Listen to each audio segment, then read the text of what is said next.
Blockchain technology is the future of the internet and data security. It's the most groundbreaking and revolutionary technology developed.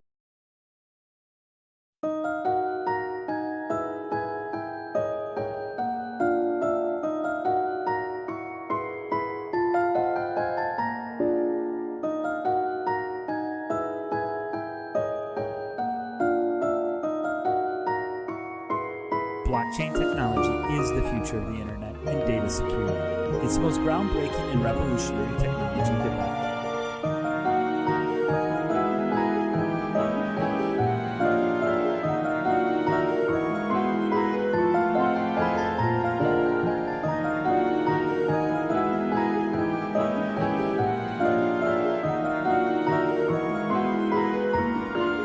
Blockchain technology is the future of the internet and data security.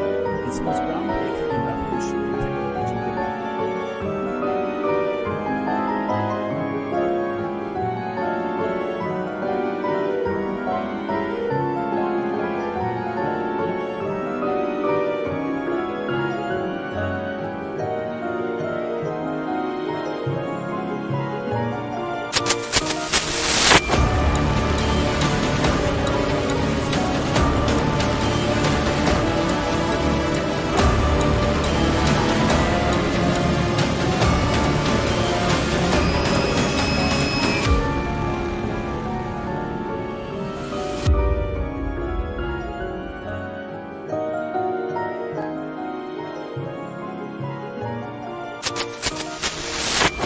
Doctor, because bad medicine is back! That's time to day of the moment. This is the Appleton Oak. That's the answer, and I'm Mason Quinn. Guys, first off, I want to thank all of you for joining us on this live stream. It means you a forget ton to us. ask if they can even hear us, Quinn. You go right into it. Well, I mean, I just assumed they would let me know if there were some issues. Let's see. All right. Can somebody just let me know? Doctor, because bad medicine is back! Can you hear us? That's time to day of the moment. I need some, No, that's the answer, and I'm Mason Quinn. Guys, first off, I want to thank all of you for joining us on this live stream. It means you a forget ton to of ask. us. Music's still on. Music going. All right, We can hear you. Well, Sounds I just assumed they would let me know. Do we sound like this? All right. Well, first off, I want to thank all of you guys for joining us. This is going to be a lot of fun. I know Oak Now they is should. super excited. Now you should. Can you hear us now? I need some. Music is pretty loud. They still got the music on. Joshy boy. All right. We always screw up. I always screw up something over here. First off, thank all of you. Yeah, you can still. You Oh, can, now can you hear us now? can you hear me now? Is this a horrible 90s commercial? Audio's repeating. We can hear you. Echo. I can hear you much better. Okay. You got it. Yes, okay. Perfect. Yes, Okay, now we got it All coming right. in. There we go. Boom. All right. I forgot 2 settings on there, folks. Never fails. Anyhow, guys, we're all here. We're so glad all of you are here. I know Oak has been super excited about diving into the first book in the Harry Potter series. Answer and I are going to be over here and just kind of enjoy ourselves. We're going to kick in some questions. We, of course, want to get all of you involved with a lot of your thoughts and theories on maybe some upcoming things in the future. So with that, a big thank you for everybody who's here, and let's get started. So imagine that. We're going to hear Oak talk for a bit. Oh, and he's too busy listening to Dave. We're just trying to get you out We're just trying to make sure we got everything right for you. yeah, First of course. off, our national Our day. national day never screws. You can guarantee 1 or 2 screw-ups when I do a live stream with y'all. Hey guys, so some of the big news that I just wanted to touch on real quick before we jumped into the books is that there had been a lot of rumors with HBO and HBO Max wanting to kind of expand the world of Harry Potter, maybe do a series. Now, I tried to find a little bit of info on it, and there was nothing really concrete. So I want to know if you guys had heard anything about a new series starting up and what it could possibly be. Are we going to be doing maybe a reboot, a new cast? Is Daniel Radcliffe going to come back and reprise his role? Will the other characters be doing that? So I think it could be really huge if they do that, obviously. So let's hear from you what you guys have heard. Any rumors? I got to know. All right. So first and foremost, before I get into my my portion here, Let us know where you're coming in from. I know every time we get these, this is Diagon. Every time we get going, we like to know where everybody's checking in from. Normally with these live streams, we get people from all over the globe, and it's always fun to see where everybody's from. So let us know there. So back to the TV question that Quinn was pitching. Andrew, why don't you start?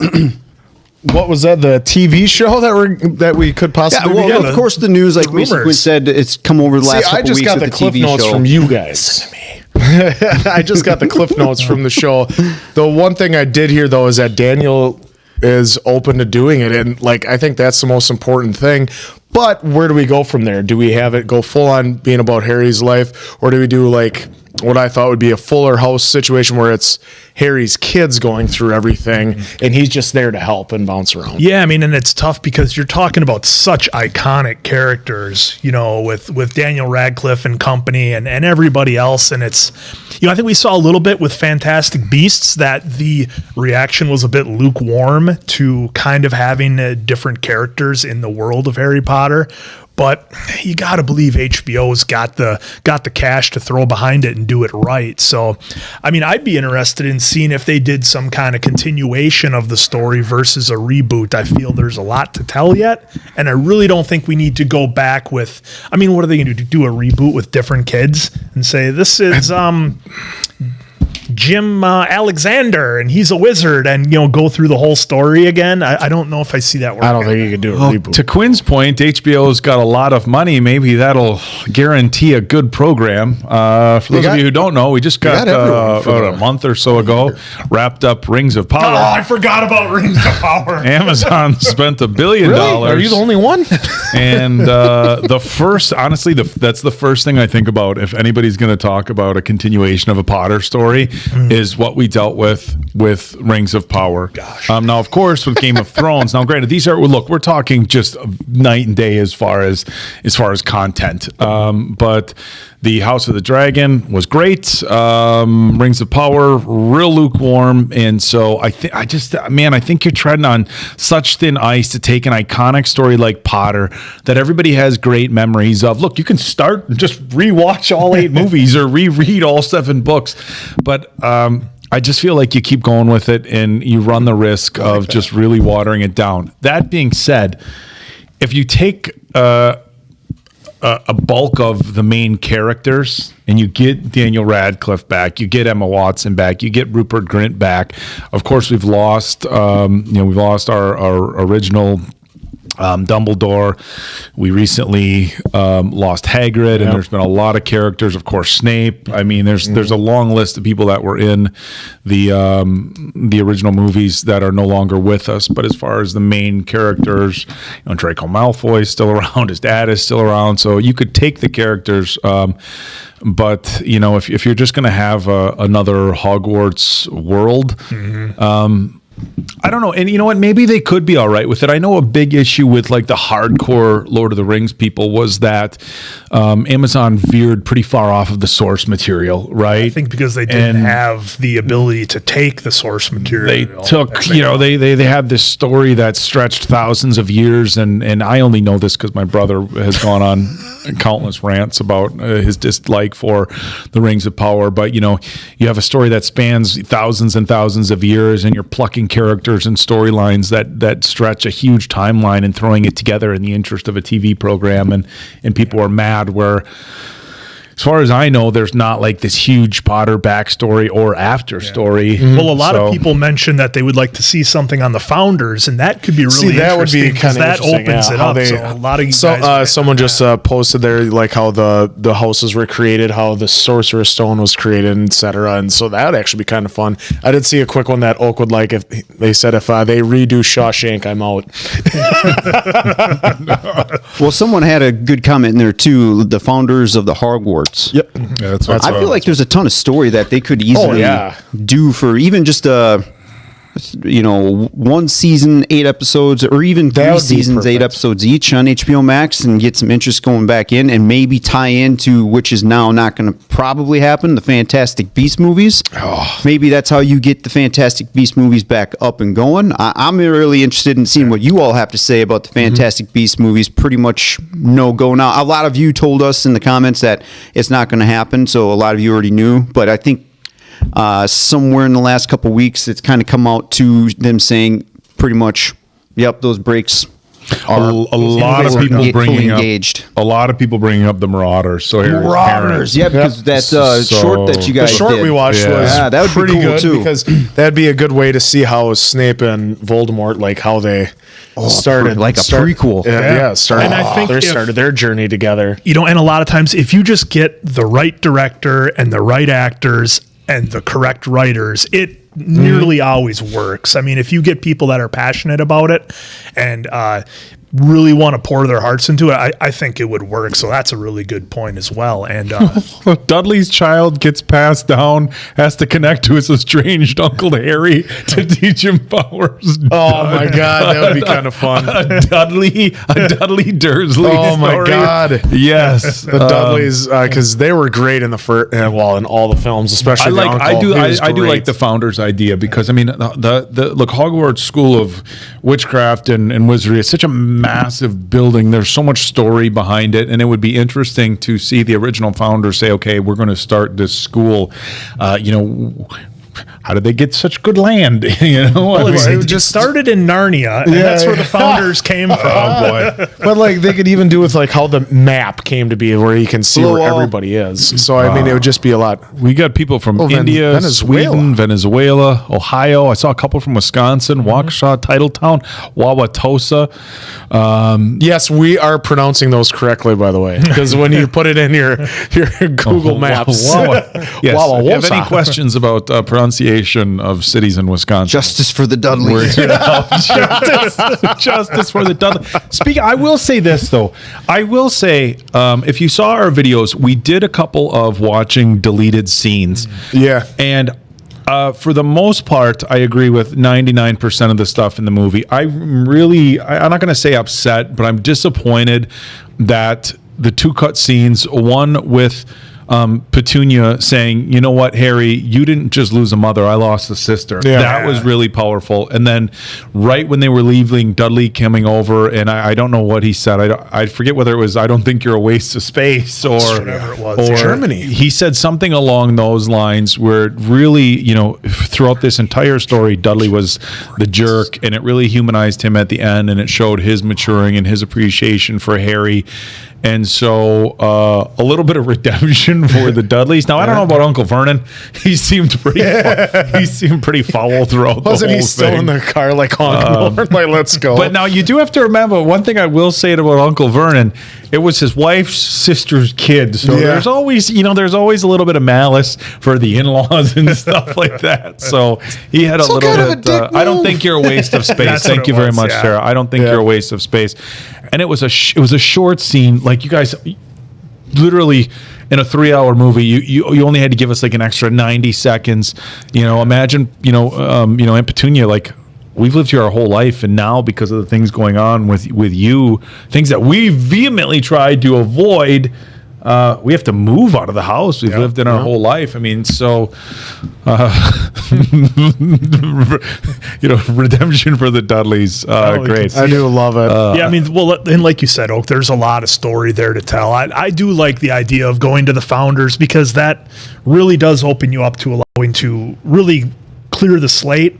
New actors, new directors, come in fresh, do it on HBO Max, so you don't have to compress a story down to a 2-3 hour movie. You can give it time to breathe, and you can take your time with multiple episodes. That would be a lot of fun. I know we're going to eventually. Well, what was the second scene that you said? Oh yeah, so someone did bring up the Draco wand part, but remember that wasn't in the book. That was just purely the movie for that one.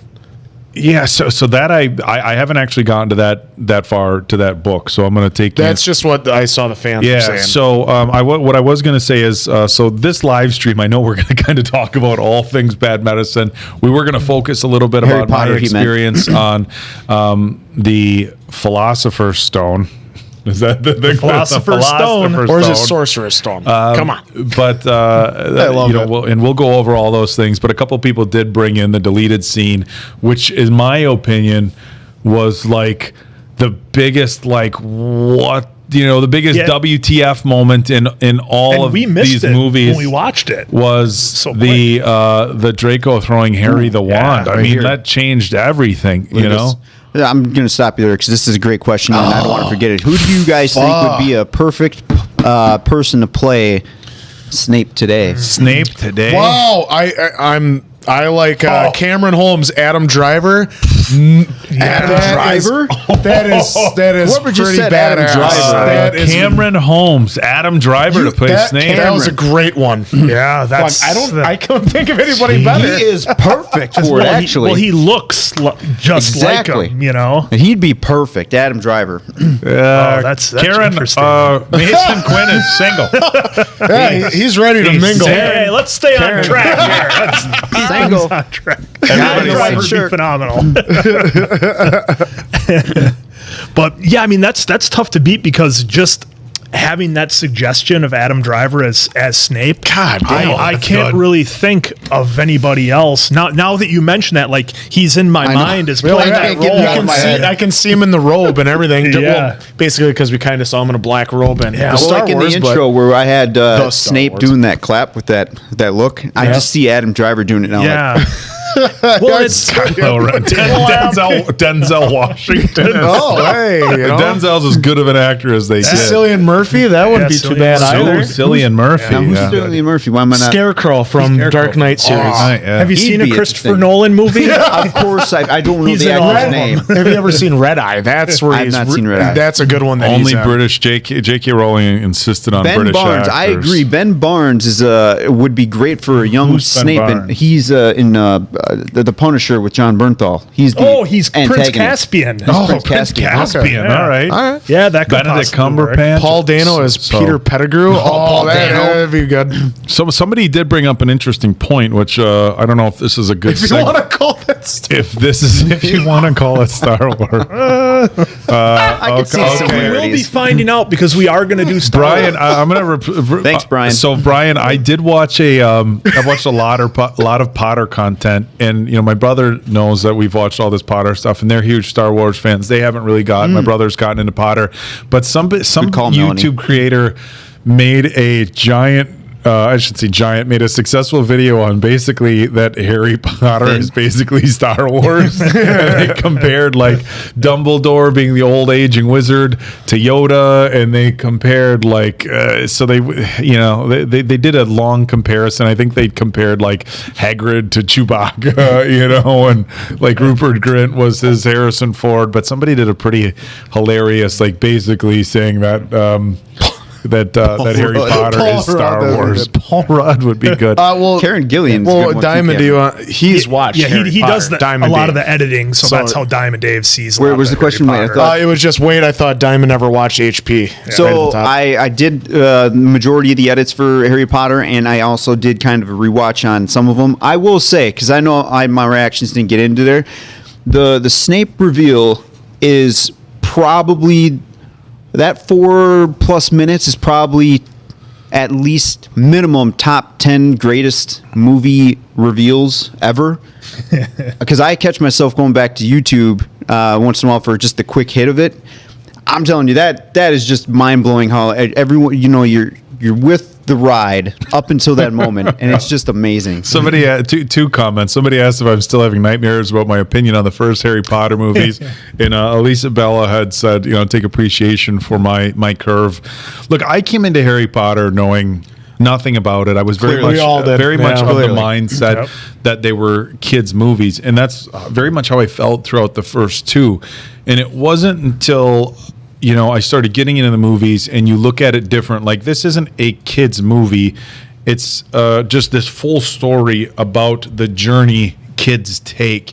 And even I have friends now that are still like, wait, you watched all the Potter? And I'm like, no, for real, trust me. I love it. And the movie that I always use to try to open up people's minds about Harry Potter is the movie Stand By Me. So Stand By Me, made in the 80s with River Phoenix, Jerry O'Connell, Corey Feldman, and Truffle Shuffle. And Will... I forget his Kiefer last name. Sutherland is in it. Will Wheaton, Kiefer Sutherland. I mean, it's a just an incredible cast. But it's a movie about 4 young boys who go on this like epic journey, and it's not a kids movie at all. No, it's a movie Stephen King. It's With a movie. kids. Yeah, it's a movie with kids that focuses on 4 young boys. But by no means is it a kids movie. It's a movie about life. Just and like as far it. as TV shows, I think the closest TV show for me is The Wonder Years, because The Wonder Years focuses on, and the timeline is very similar. It starts with a 6th grader and goes to his senior year in high school, and it's a story about, and it's narrated by Daniel Stern, but a story about, your growth through adolescence into adulthood. So once I really realized like Harry Potter isn't a kids movie, it's this story, a coming of age story about kids. Snape. No offense, but he won't touch. No, Candle he's to already Allen. Harry Squatter. All right.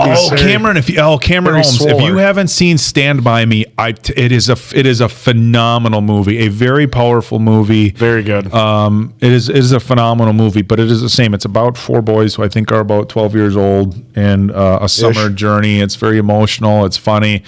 It's a Wanna see a phenomenal dead movie. It's a ride.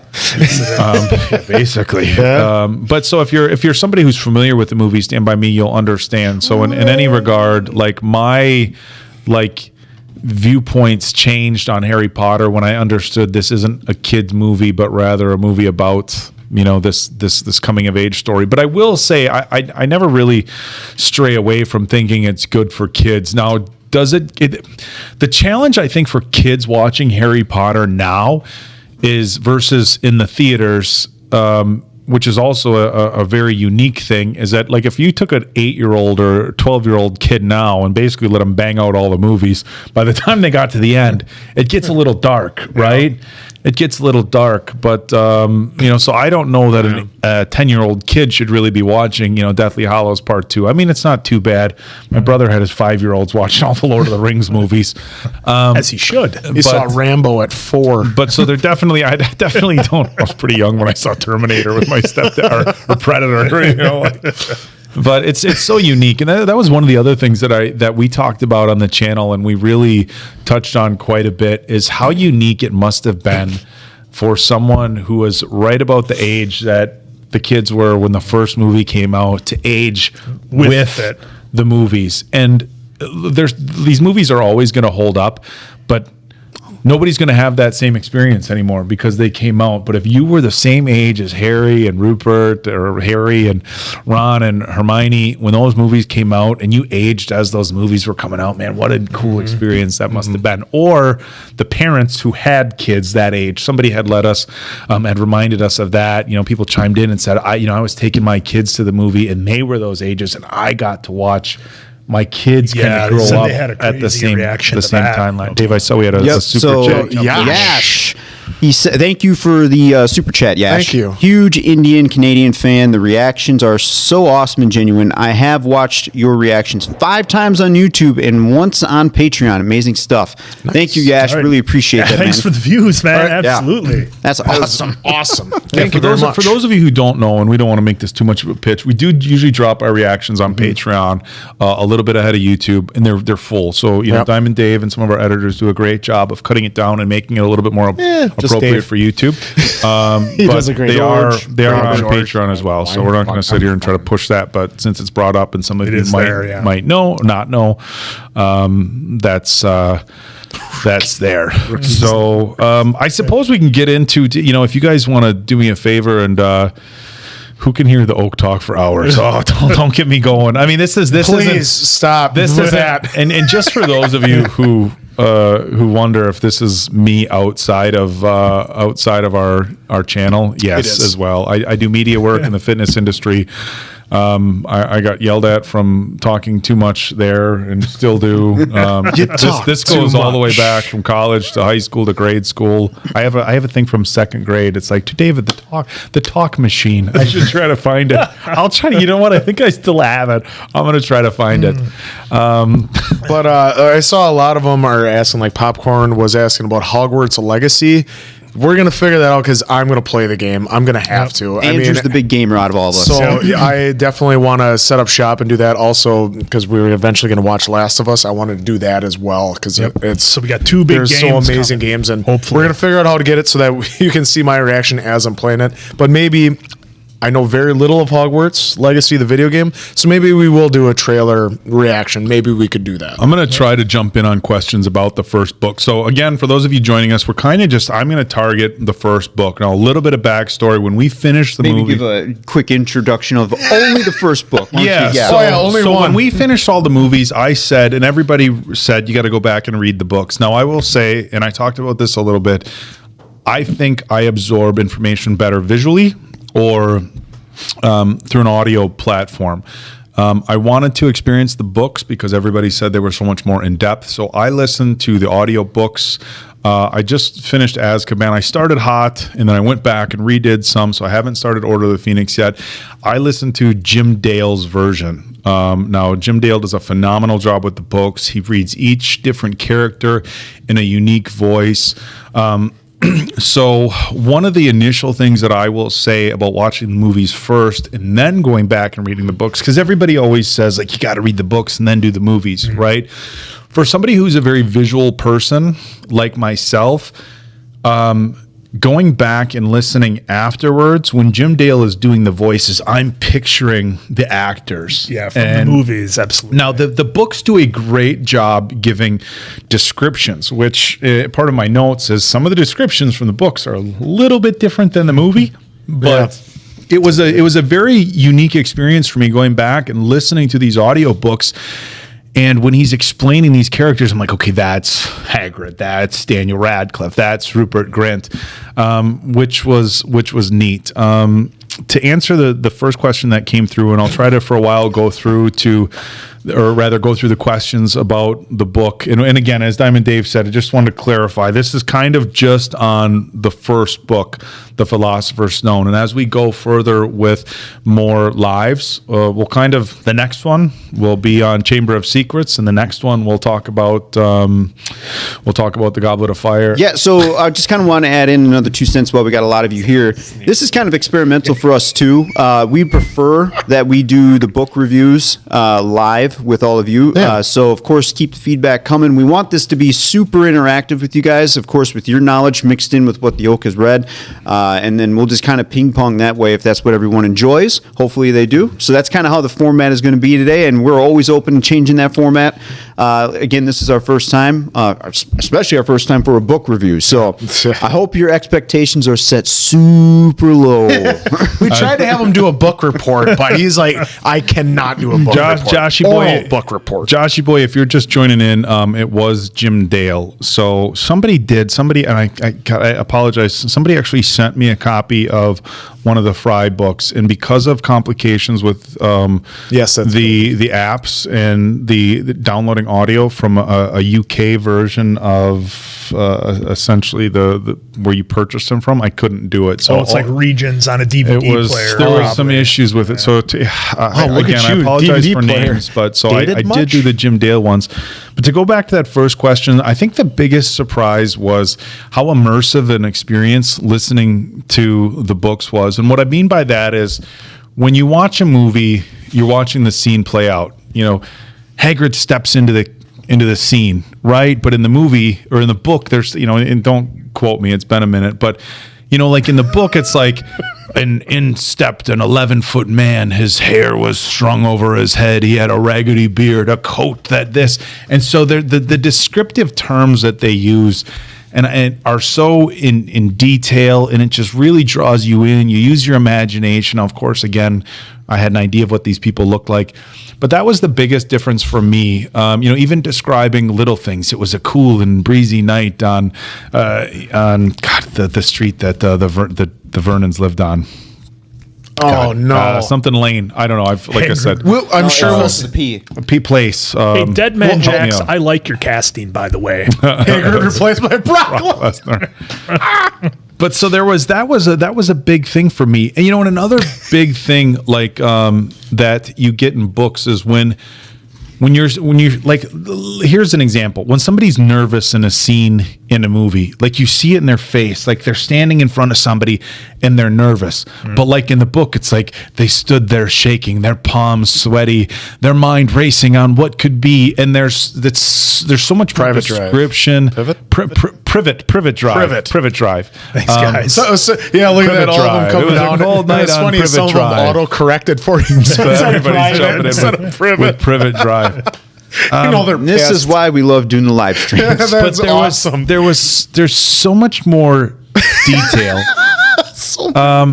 Now the one thing I will say, and we've done a lot of movies that have been adapted off books, and a lot of people have said, hey, look, the movies weren't as good as the books. And I think you always get obviously more content in the books, but and again, we're just going to focus on the first one, but through 4 books, I will say I think they've done a pretty good job adapting the books to the movies, given that you're working within a time frame. And like there's so much. So the first book I think was like 8.5 hours on audiobook.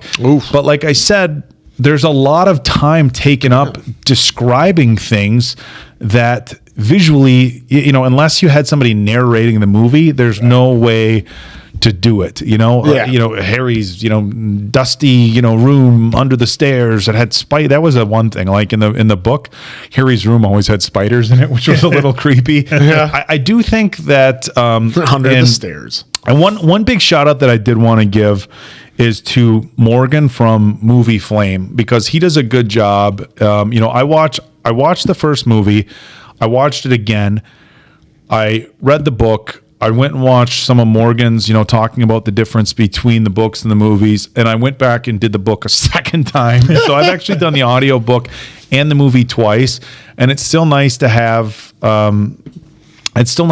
somebody talking about some of the differences that you may have missed. So I just did want to give a big shout out to Movie Flame, and if you're a fan of Potter material, I'm sure you already know the name on YouTube. I think they did a pretty good job.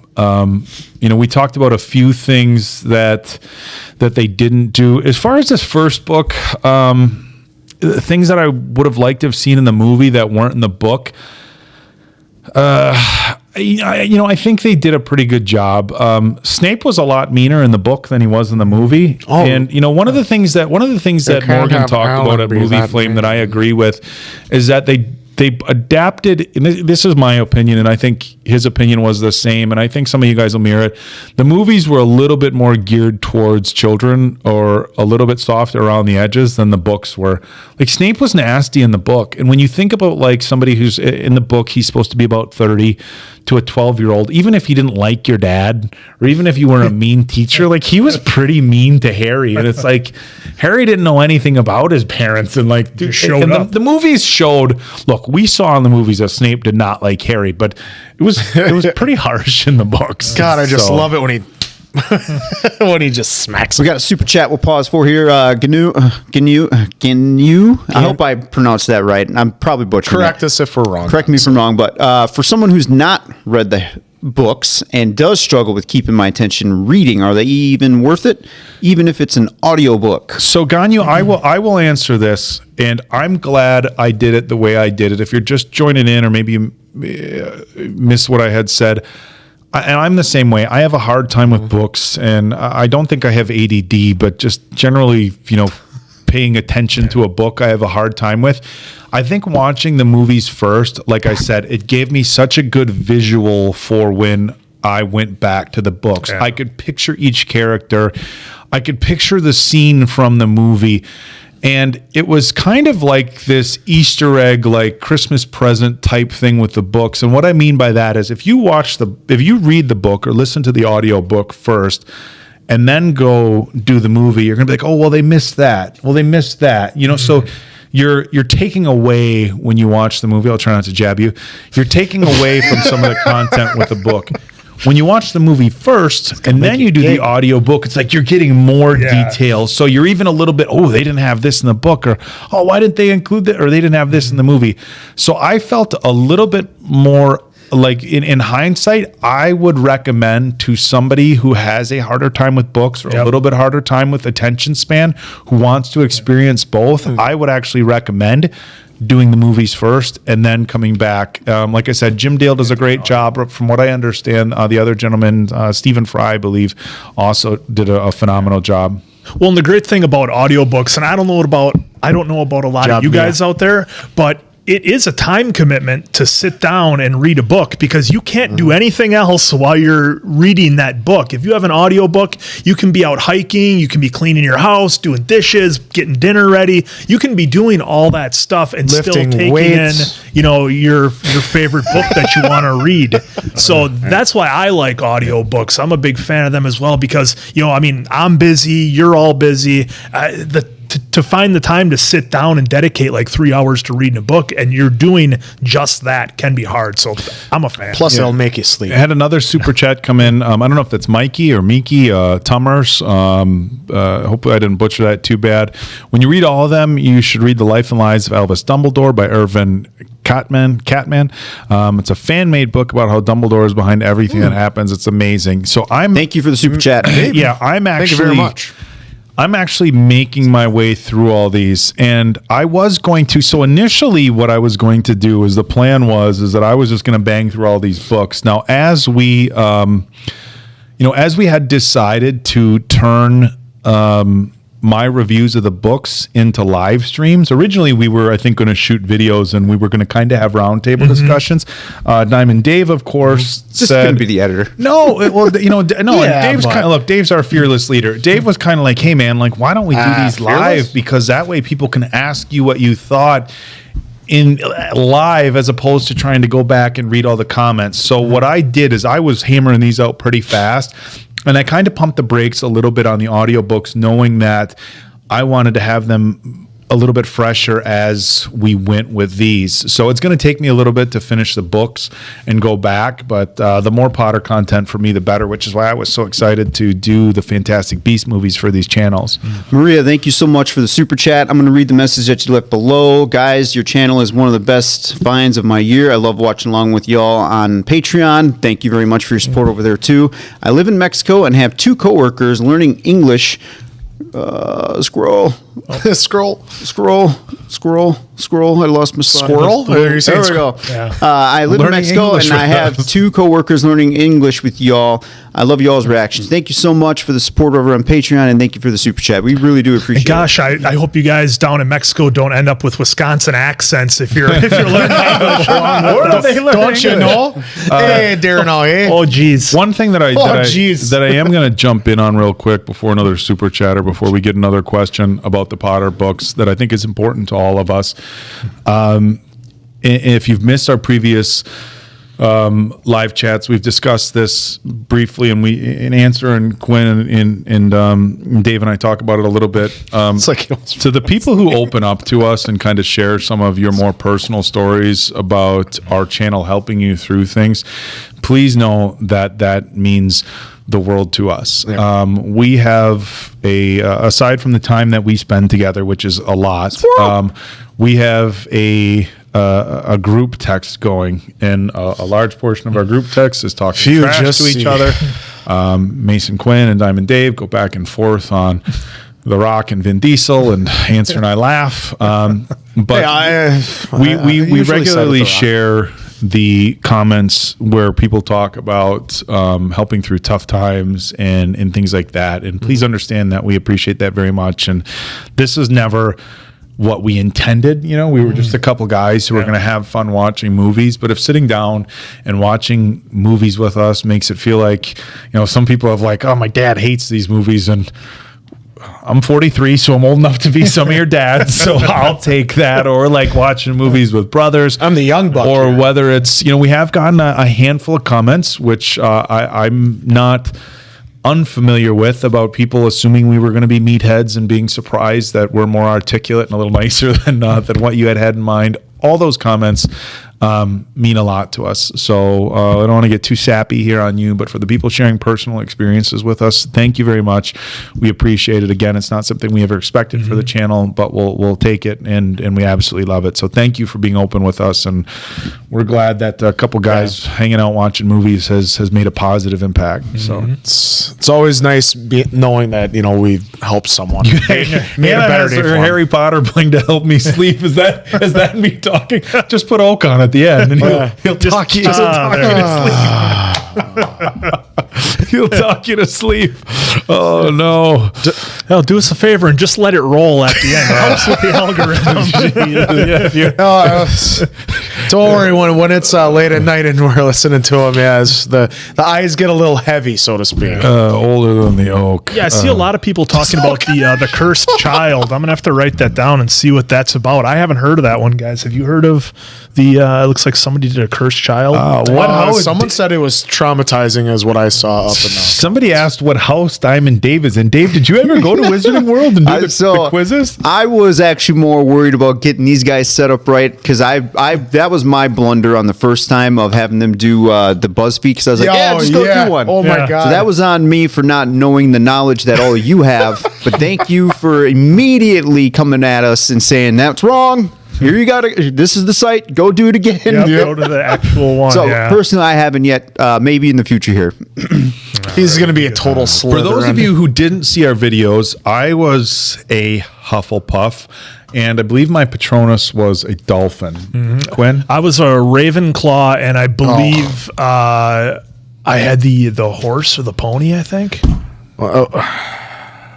I think that's what it was. I had the dolphin, and I was Slytherin. You had you had the dolphin. Answer was the only. Yeah, Slytherin. then I definitely had the horse. Now I remember. Yeah. I thought I have everything that I have shirts at home. I now have a Hufflepuff shirt. However, all my stuff, like my Harry Potter shirts, were all Gryffindor. So you can imagine my my Quinn, wait a minute, where's your wand at? Because that was what's her face's. So whatever. I know, Quinn, you were talking about the cursed child. Yeah. There was a string of comments right there saying, "Don't read it." Yeah. Okay. Well, if you guys say so, I saw someone said that it was traumatizing. So I think that's fine. Yeah. It is funny how the Harry Potter universe kind of opens up to you, and we've talked about it before. We'll be just driving in our cars, and we'll notice a sticker on the back of somebody's car, and like, that's the Deathly Hallows sticker. I get it now. like I'm in the club. I get it. Wand or something. Somebody asked the question, which I'm going to jump in on this one. Bart Simpson asked the question, "Who's taller, me or Jay Cutler?" So a lot of the people who follow the channel might not know, and I'll throw this out quickly. These guys are going to roll their eyes. So I work in the fitness industry. I'm the media. We try to keep them humble. I'm the media director for the Arnold Schwarzenegger Classic, so it's definitely weird to say as somebody who works in Wisconsin that I work for Arnold Schwarzenegger. But I have met the bodybuilder Jay Cutler, not the football player. He's maybe an inch shorter than me. There's a picture. He was in Wisconsin the third or fourth weekend in October, actually, this year, making a guest appearance. We hung out and worked out together. There's a picture of that on my Instagram from October from a gym we were at. I'm about an inch taller than Jay. Jay's with the hat. He's been retired for about a decade and is still bigger than me and in significantly better shape. And if anybody other than Bart Simpson knows who that is, as far as good people, what are these guys like? Jay Cutler is an incredible human being, and the stuff that I've seen when the cameras aren't rolling from Jay, phenomenal guy. So, and Peyton, the wand was just the normal one that didn't light up at the end. It was the normal wand that Oak had. No, so Walmart had like a series of like 14 Harry Potter wands, but they don't tell you on the package. No, it's a total surprise. They don't tell you on the package. We missed the opportunity to do the unwrapping. So we were going to do like an unveiling. There might be like, but the thing that was interesting is the wand you got was for Luna, and we didn't know who that was, and it just so happened that night we watched the Harry Potter that introduced Luna Lovegood. Sam Radi Dash. I want that Dobby. I actually got this Dobby from Spencer's or Hot Topic in the Fox that's River Mall. One of those. What are those called? The Funks, or the Funkos or something like that. I was Funkos. Yes, Funkos. I was like, they have so many cool ones. That is going to go great next to next to. And Dobby, I think one of He didn't even give it to me that has the Dobby shirt. I shouldn't say unsung heroes because I think everybody loves Dobby. him. There's the Spirit of Halloween. Actually, was it Party City? One of these, I think it was Party City over by Home Depot, has like a cutout Dobby. I was there looking for Halloween costumes, and like they had like all these life-size Harry Potter cutouts, and of course I'm messaging these guys. You want one? They're like, where are we gonna put them? I don't know. We have room on the wall. We're gonna hang them on the wall. So I got a question for you. With the audio book, is there a specific chapter in there that really caught your attention more than others? Because I know it's one continuous story, right? But is there like one chapter where you're like, chapter 4 is a beast? Now you're expecting me to break it down. Well, not like a full 12 chapters, but I don't. I think it was towards the end. I don't know if it's 9 or 10 or something like that. But you know what I thought was really interesting was with the Mirror of Erised in the movie. They very much make it seem like when Ron looks into the Mirror of Erised, he just wants to be this Quidditch star, right? Like, I want to be a Quidditch star, of course. And when we reviewed that, we're like, man, like, how sad is that? Like, Harry just wants his family back. Yeah, and that's all he Ron's wants. like, I want to be a Quidditch champion.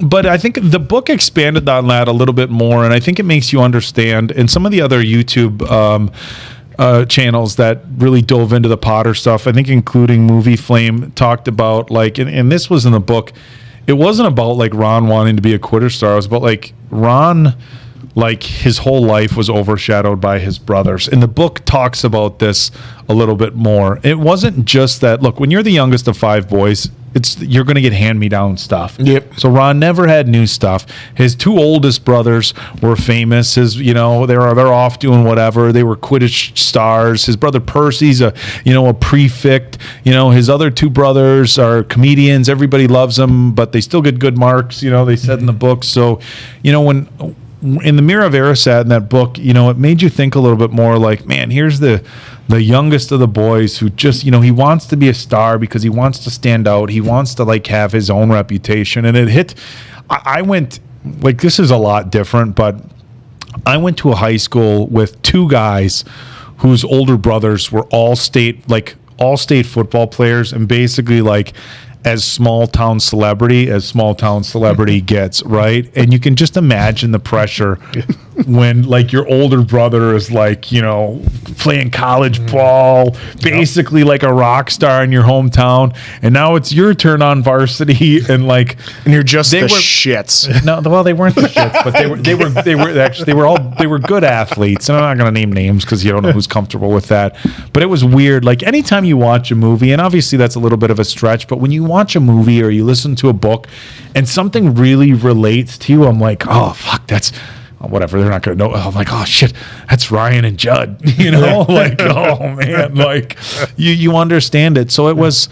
It hits a little bit harder. So that chapter with the Mirror of Erised for me hit kind of hard. All right, so we got another super chat. Karen K, are you close enough to Chicago? Yes, we are. We're about 3 hours north of you. If I drive, it's about hour and 45 minutes. They have a Harry Potter experience going on right now. What? Is that How do we not know about that? Where is that? Is that out at Navy Pier? Maybe they're doing that? Because I know I was Karen, there. can you drop a link? I'm going. Yeah, I was there a few years ago, and they were doing a Rolling Stones thing out at Navy Pier. It was fun. So I wonder if that's something similar. Right. Thank you again, Karen, for that. We're going to have I wish we would have known about that. we could have made that's something awesome. happen. Opportunities. Melanie, thank you for dropping the super chat. Melanie, we see you quite a bit commenting on the channel, so we appreciate your support here. Thank you very much. In the Mirror of what's that word? Erised. Erised. God, illiterate I am. He just wanted to stand out. His family excels so much, and he wants to be special Yeah, too. I tell you what, that in the book hit me pretty hard because in the movie, and I think honestly, like I don't want to criticize the movie too much because I think it was great, but all they had to do was shift his like emotional experience in front of the mirror. And I think that would have came across a little bit clearer because in the movie it was so much like I want to be a Quidditch star, and all they had to have Ron say was man, this is this is me. Like finally, I'm the star. But I guess Ever that's set not. his desire backwards? That's cool. Oh, it was just it was a Mexican 125. Somebody had asked. Oh, yeah, sorry. So, but so that hit hard for me. So thank you for bringing that up, because that was a really hard point that they hit in the book that I felt was definitely a misstep. In the movie, Ron was done dirty in the movies. Here's another thing here's another point. Ronald, though. Here's another point that they nerfed Ron in the movies. They just used him for comedy relief. You see Thank that a you, lot, cows are true, dumb. So but- one thing that I wasn't expecting in the book. So Ron, there was a fight that broke out in the stands at a Quidditch match, and Ron punched Malfoy and gave him a black eye. Oh, really? Yeah, in In the books, I mean? yeah, and Neville that's awesome. Neville got knocked out by Crabbe and Goyle. Like that kind of stuff should have been in the movie. But My personal opinion. So I think, but I get what they were doing. You know, Yeah. and one of the things that You want the movie to be 9 hours? one of the things Actually- that some of the reactors talked about was like they just didn't want to portray too much young violence in the movies, because it's one thing to read it, it's another thing to see it and then be like, well, Malfoy talked crap, so Ron punched him. So Yeah, I'm you gonna remember do- our reaction when they did that in It? And we saw all the violence between the kids and them like wailing on each other. We were all super turned off by that big time. So they did do so. Yeah, Ron stood up to Malfoy a lot, and he punched him and gave him a black eye. So, yeah, Era said his desire backwards. I have no idea how Because I missed this that. is what the mirror shows. New Gotcha. Zealand Nice. representing. So There was one that I wanted to Represent, jump on that a here boy? real quick. We've had quite a few people ask us what our favorite characters were and what our favorite spells were.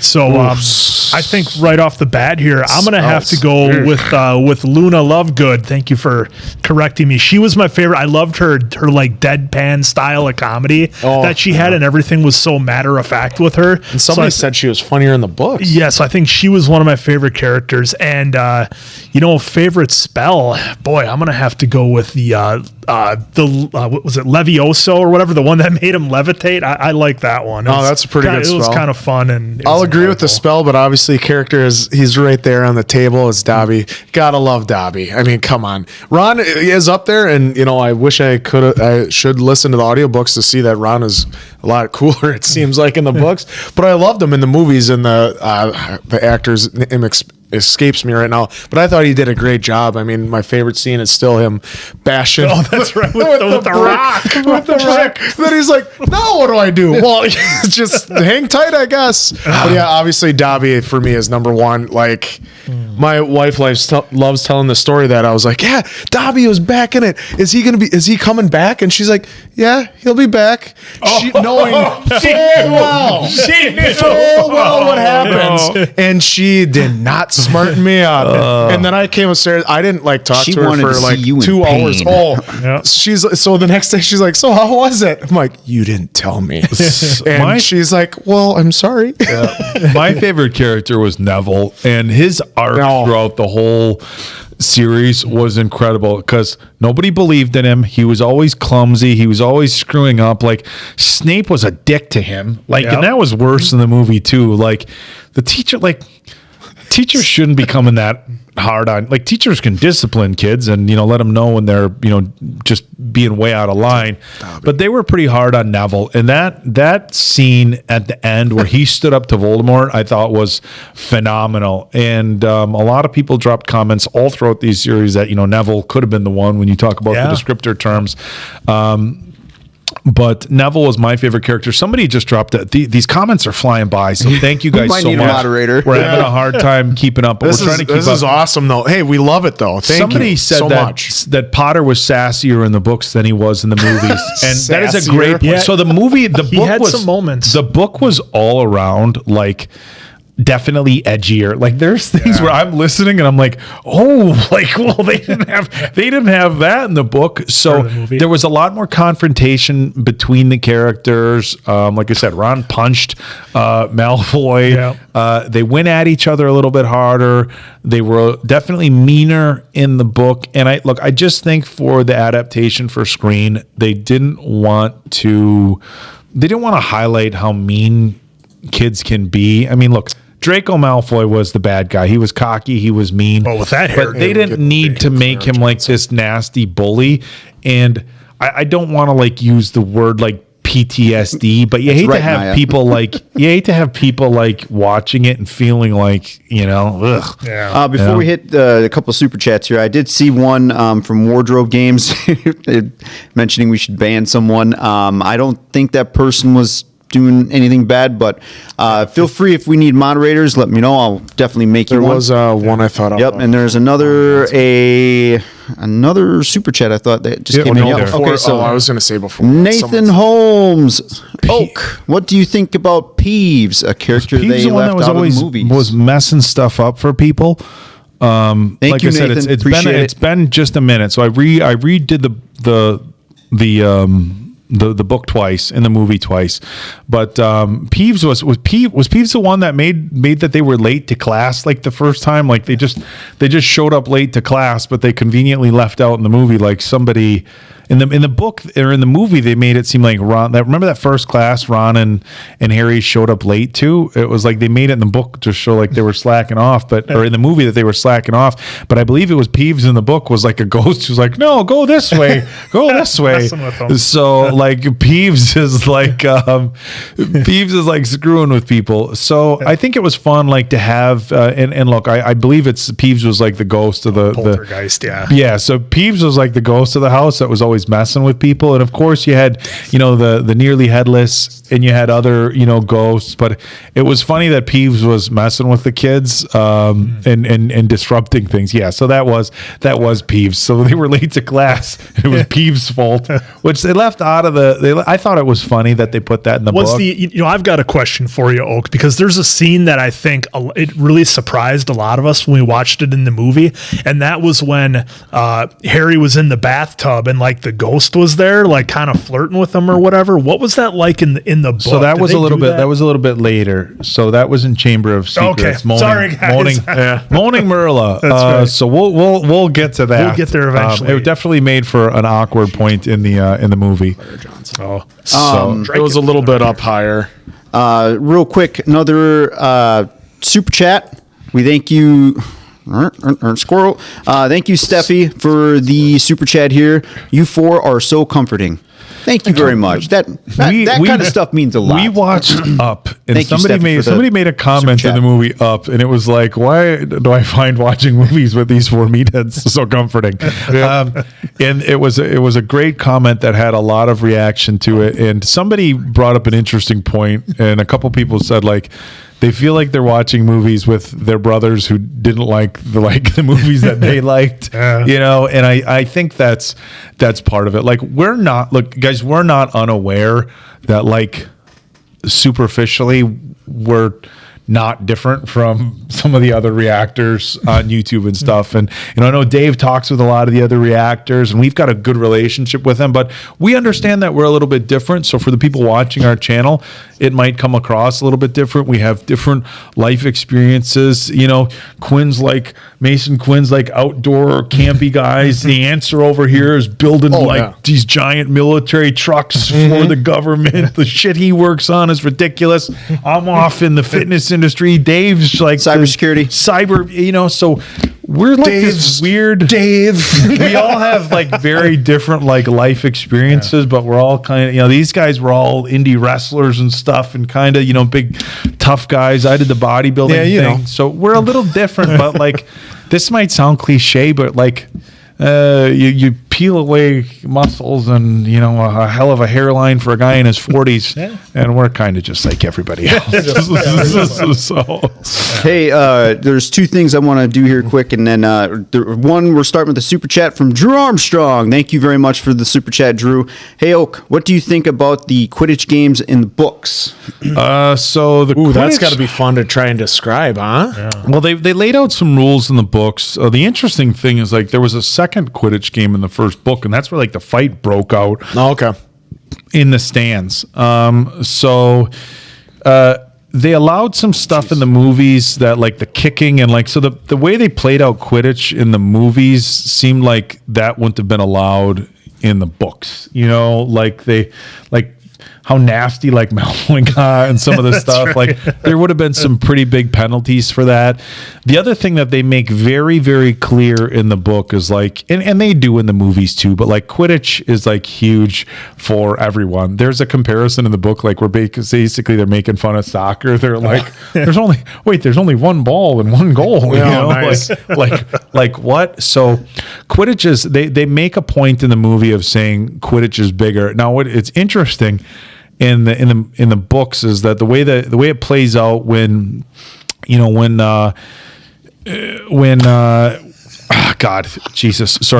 Malfoy is giving Harry a hard time after Neville gets hurt on his broom, and Harry goes off and flies around to get his remembering ball, and McGonagall pulls him like from class, like he just made a big like no.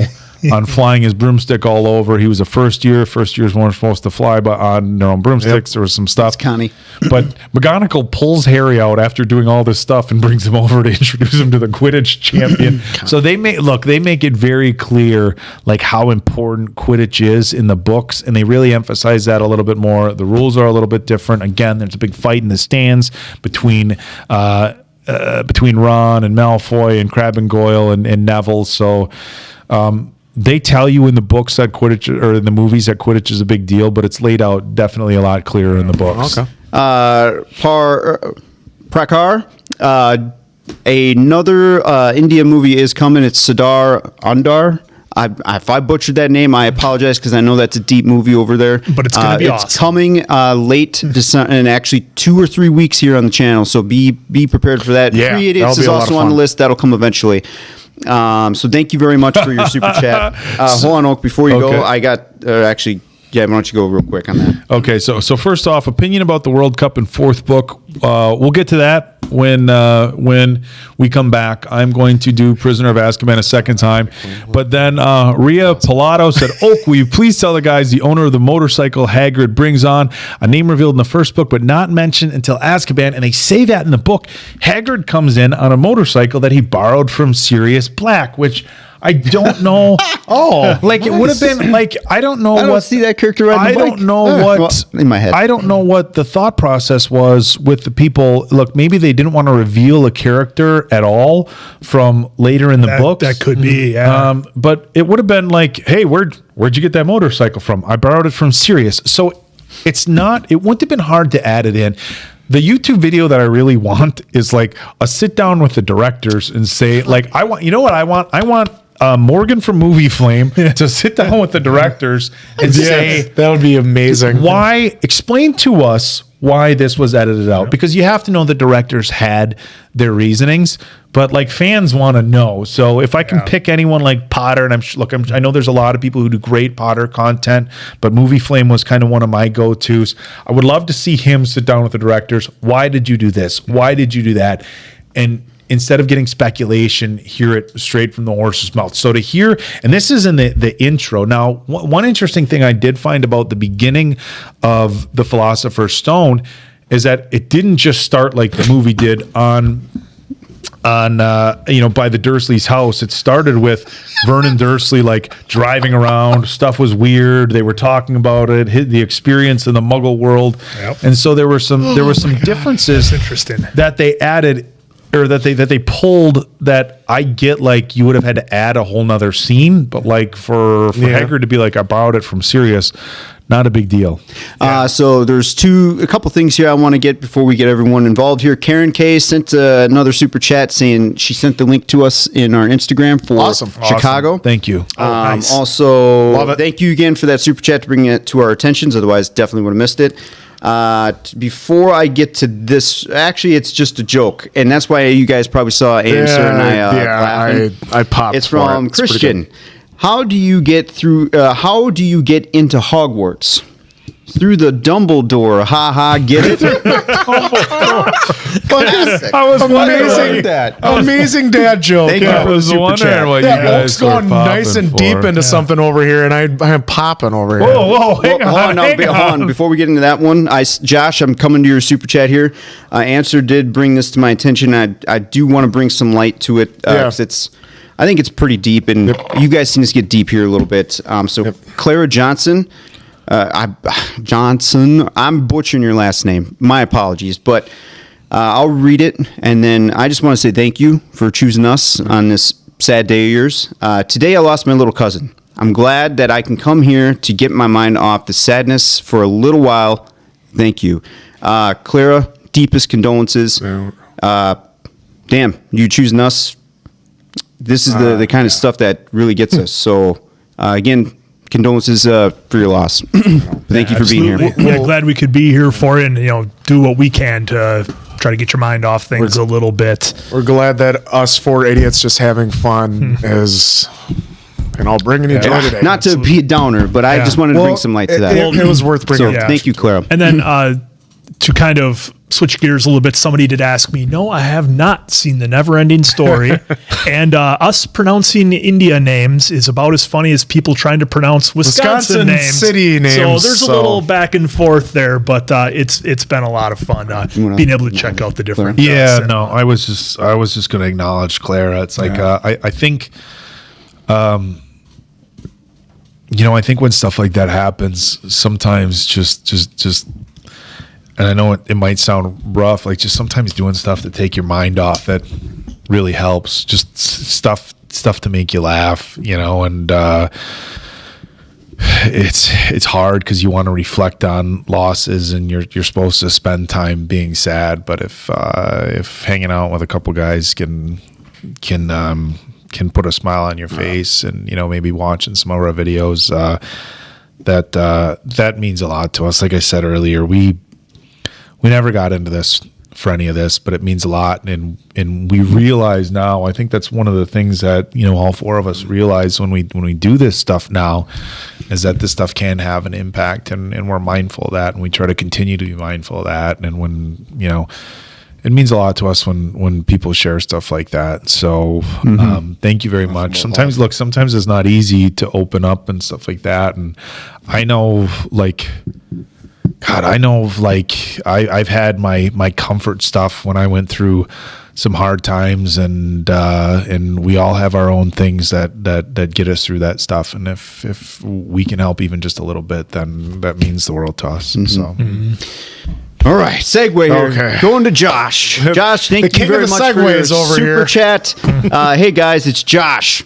Work at Universal. Would love to see y'all. What's your thoughts on Slytherin story-wise basically being the evil bigot house? They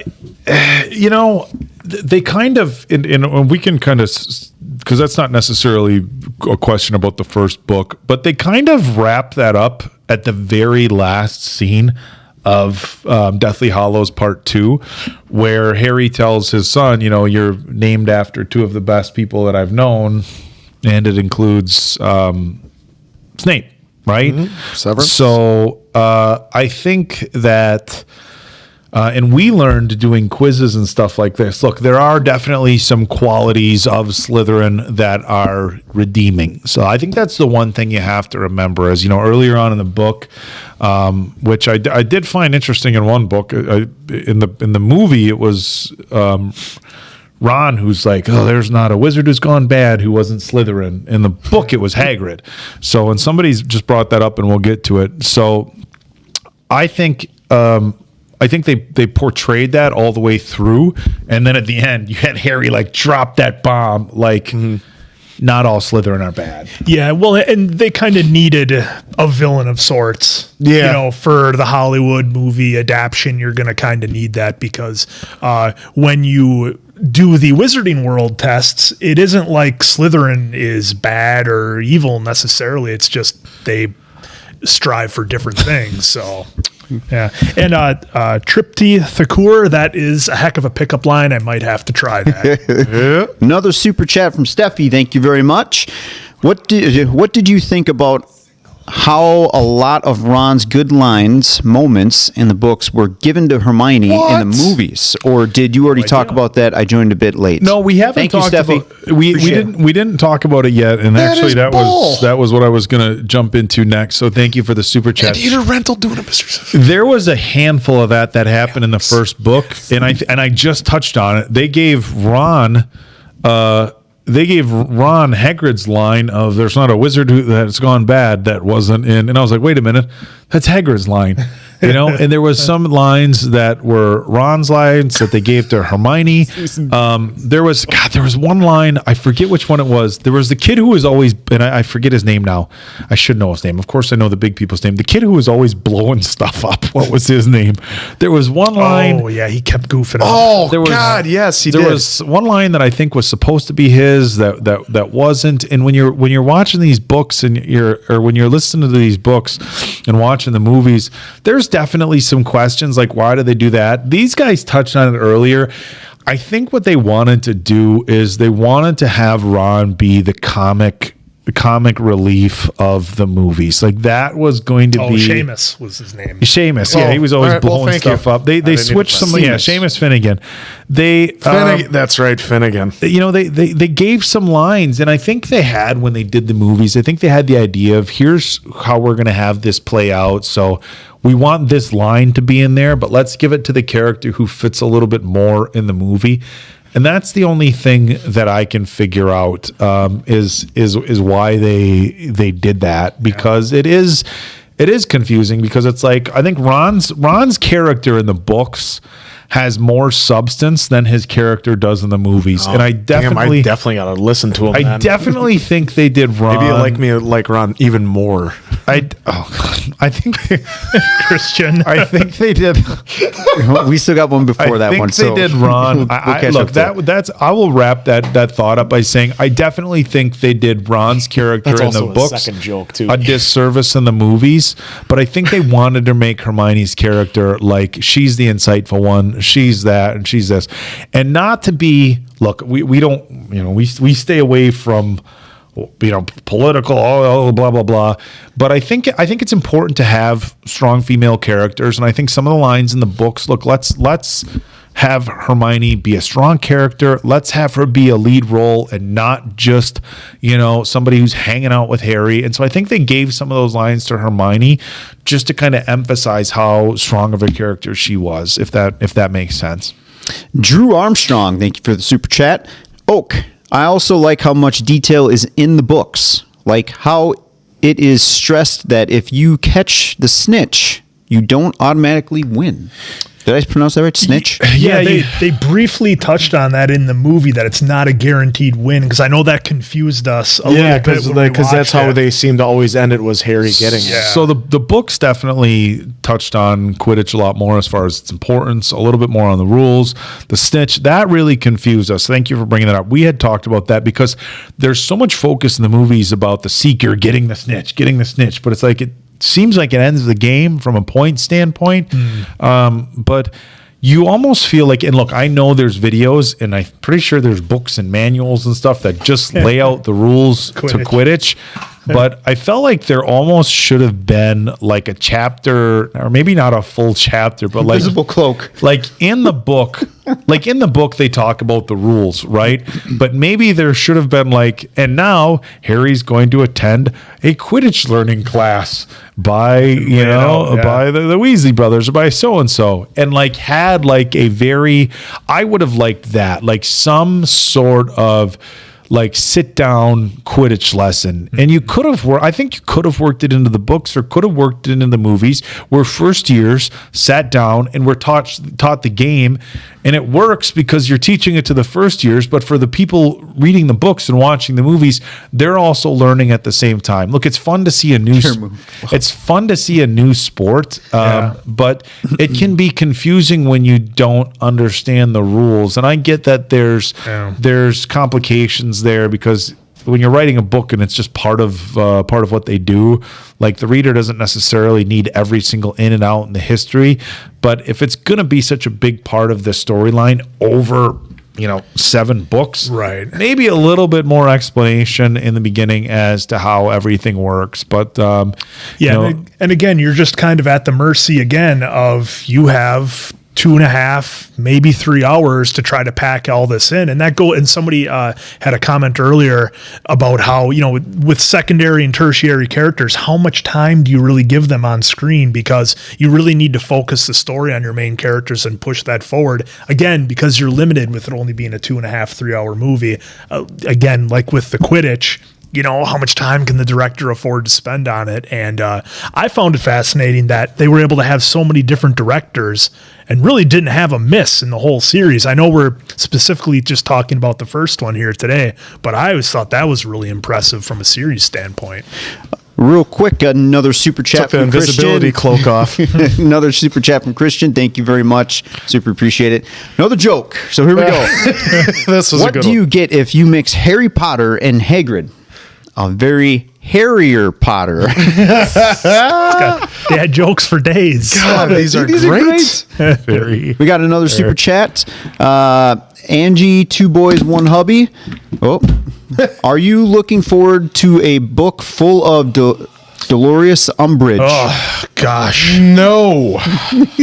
That character was Thank you, so Angie. well done, and I don't even know how it was in the movie or the books, but in the movie, when she was making the kids scar up their own hands and arms and stuff, just what an unlikable character. I tell you what, Dolores, it's hard to, when you watch a movie, it's easy to get emotional and stuff like that at certain scenes. And you don't like characters, but it's hard to really get under my skin, because when I'm watching a film, you always understand that it's fiction, right?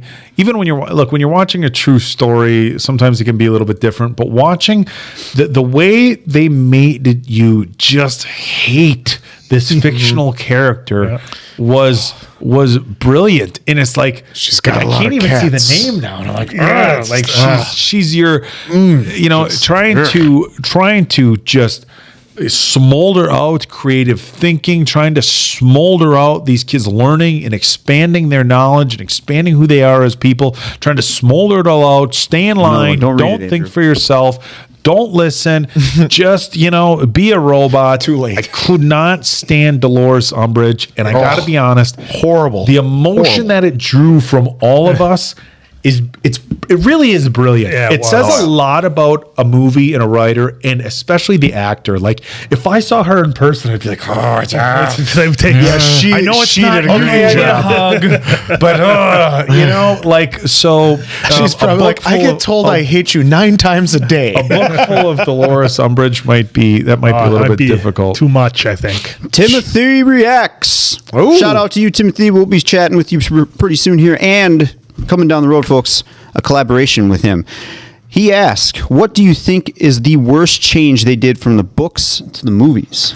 And again, this is first. Yeah, as far as the first book. Thanks, Timothy. Really appreciate it, man. Thank you, Tim. I got to be honest. I think, and a couple of people have brought it up. I think they did Ron kind of dirty in the first movie. He was always standing up for Harry. Ron was ready, and they did show it a little bit in the book. Look, Ron was ready to throw down in a heartbeat. And you guys probably the best part of all our reaction videos is the first. I don't know if it was the first kiss where we were like, yeah. Or the following, that's my girlfriend. We were like, that at least was nice for him. but they made the older, the older brothers were the comedians. The other older brother was a prefect. His other older brother's off in Romania training Jagons, and Ron's just a goofball. No, Ron was a badass. He stood up, and the other thing that I will say that is a little bit different in the movies. Ron, didn't kind of like Hermione. There was kind of this flirty-ish, get away, typical younger boy girl kind of relationship. In the books, he definitely didn't like Hermione. That's interesting. They made it a lot clearer in the book that Ron was not a fan of Hermione. So that would be my thing. I think they did Ron's character a little dirty in the book or in the movies. Hey, so folks, I finally found the comments that you were mentioning in here of a certain user saying some stuff. Guys, we're not going to tolerate that in the comments. Whatever your views are on that side of the fence, just keep them to yourself. Just if you want to be here to enjoy and have a good time, please do so. But insulting and doing all that kind of stuff that just happened in the comments a little bit ago, not going to be tolerated here. So just a We're here little to PSA. have fun. I didn't even see. Yeah, what, you don't need to see it. So. There's no need to address it. apologies, We're I just didn't here to see have what fun, happened, and that's but all we're going to keep doing.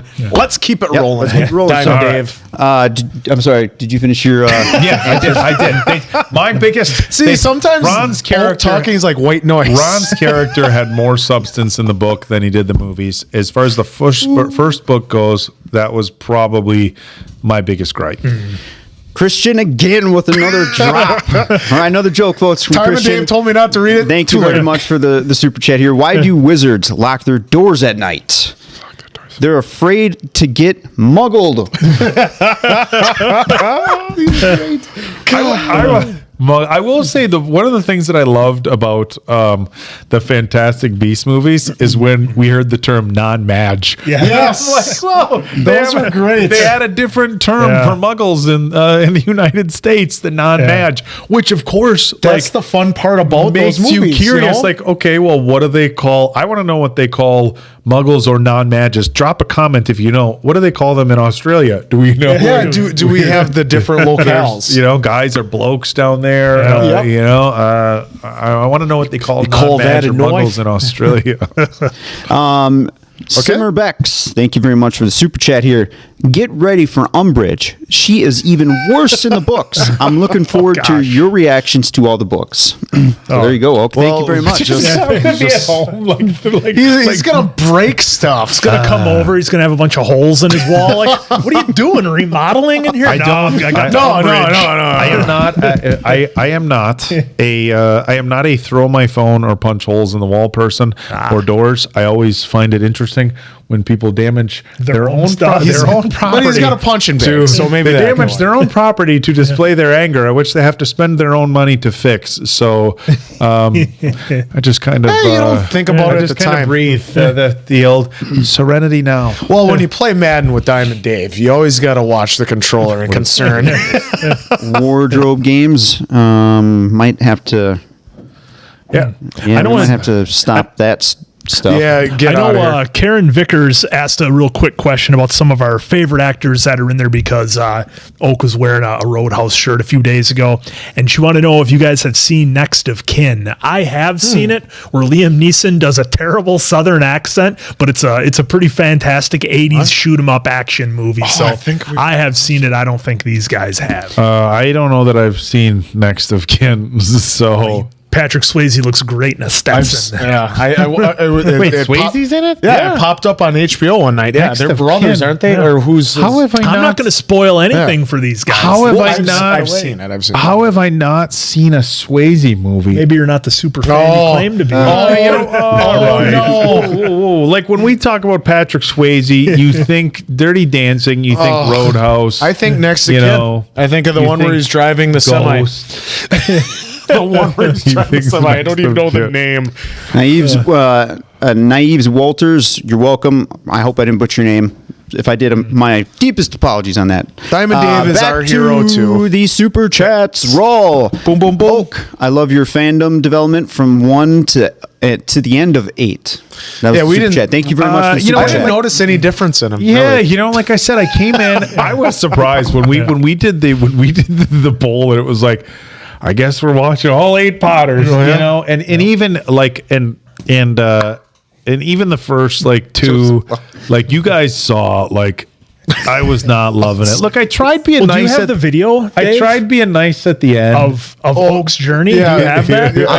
I could try to transfer it over and then maybe do a quick play here for now, but give me a few minutes more. Outsider. Yeah, I tried- we you know, I did tried a being nice little arc with it. I tried being nice video, and but- saying like, look, I understand that these are kids' movies. And then in like the third one, I'm like, okay, Azkaban was pretty good, and I really like, that's when I started liking it. Goblet of Fire really got me because there was so much relatable stuff in Goblet of Fire, like exactly relatable to your teenage years. Yeah. And, these quirky nuances of teenage romance.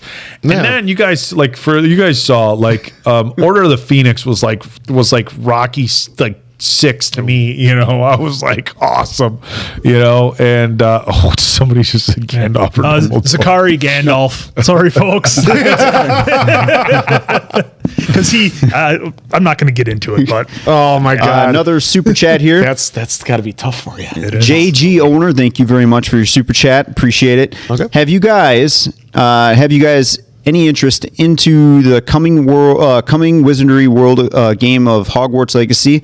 Of course, I hope it will be as good as it looks right now. So I really have high hopes for it. I mean, it's really good. But what I'm always worried about is now we see how immersive games are and how much you can do. It's not just A or B anymore. So that's what I'm worried that I'm going to be overwhelmed with. Okay, I got to do this, and this to be able to get to making a spell and making a potion and stuff like that. So that's the one thing I'm worried about. So if you were going to be watching me on Twitch, I'm just be running in a circle. Like hopefully it's third person view, and then that way I can handle, because I'm sorry, I do not like first person shooters. Yeah, I'm not a fan either. GoldenEye, I'm sorry, and GoldenEye, which is a national treasure to some people, I understand that. That's what ruined it for me, because I kept getting offed by my friends so many times that it turned me off to first person shooters. But the answer, man, you got a PS5 way early. I remember when he got it. So this dude was like the second person. I was like, how did you world do that? to a PS5? Hey, I just all of a sudden popped up on my phone. Walmart's like, hey, you got one here, and I'm thinking I'm gonna get kicked out because I tried on Amazon the day before. Kept getting kicked out. I got all the way to the cart, and I heard, okay, some people get that kicked out there too, and then boom, I got it. So yeah, I got it like the day it came out. Yeah. Simmerbex, thank you very much for your super chat here. About Oak's favorite subject. Dumbledore's lessons in the books are even deeper than the movies. What did you think about his relationship with Harry? I think the biggest difficulty that you run into with the movie is not being able to, without a narrator, you can't express internal dialogue. And I think that's the biggest problem that you run into in the movies, trying to show that relationship between the two. Is you almost had to have Morgan Freeman saying, and at that moment, Harry was nervous to tell Dumbledore what he really thought about the whole situation. Thank you, Ryan. And in a movie, you see two people just like having this interaction, and there's no way to really dive into what somebody's thinking. You can physically have cues, nonverbal cues as to whether they're, displaying some sort of emotion, but you can't have that internal monologue or dialogue or whichever. And I think that's going to be a shortcoming for any movie that doesn't have a narrator. And look, you either have a movie with a narrator or don't. You can't have like a half. Can't have a jump in. You can't have a jump in. So the relationship between Harry and Dumbledore was definitely more emphasized in the books rather. And there was some things I will touch on this.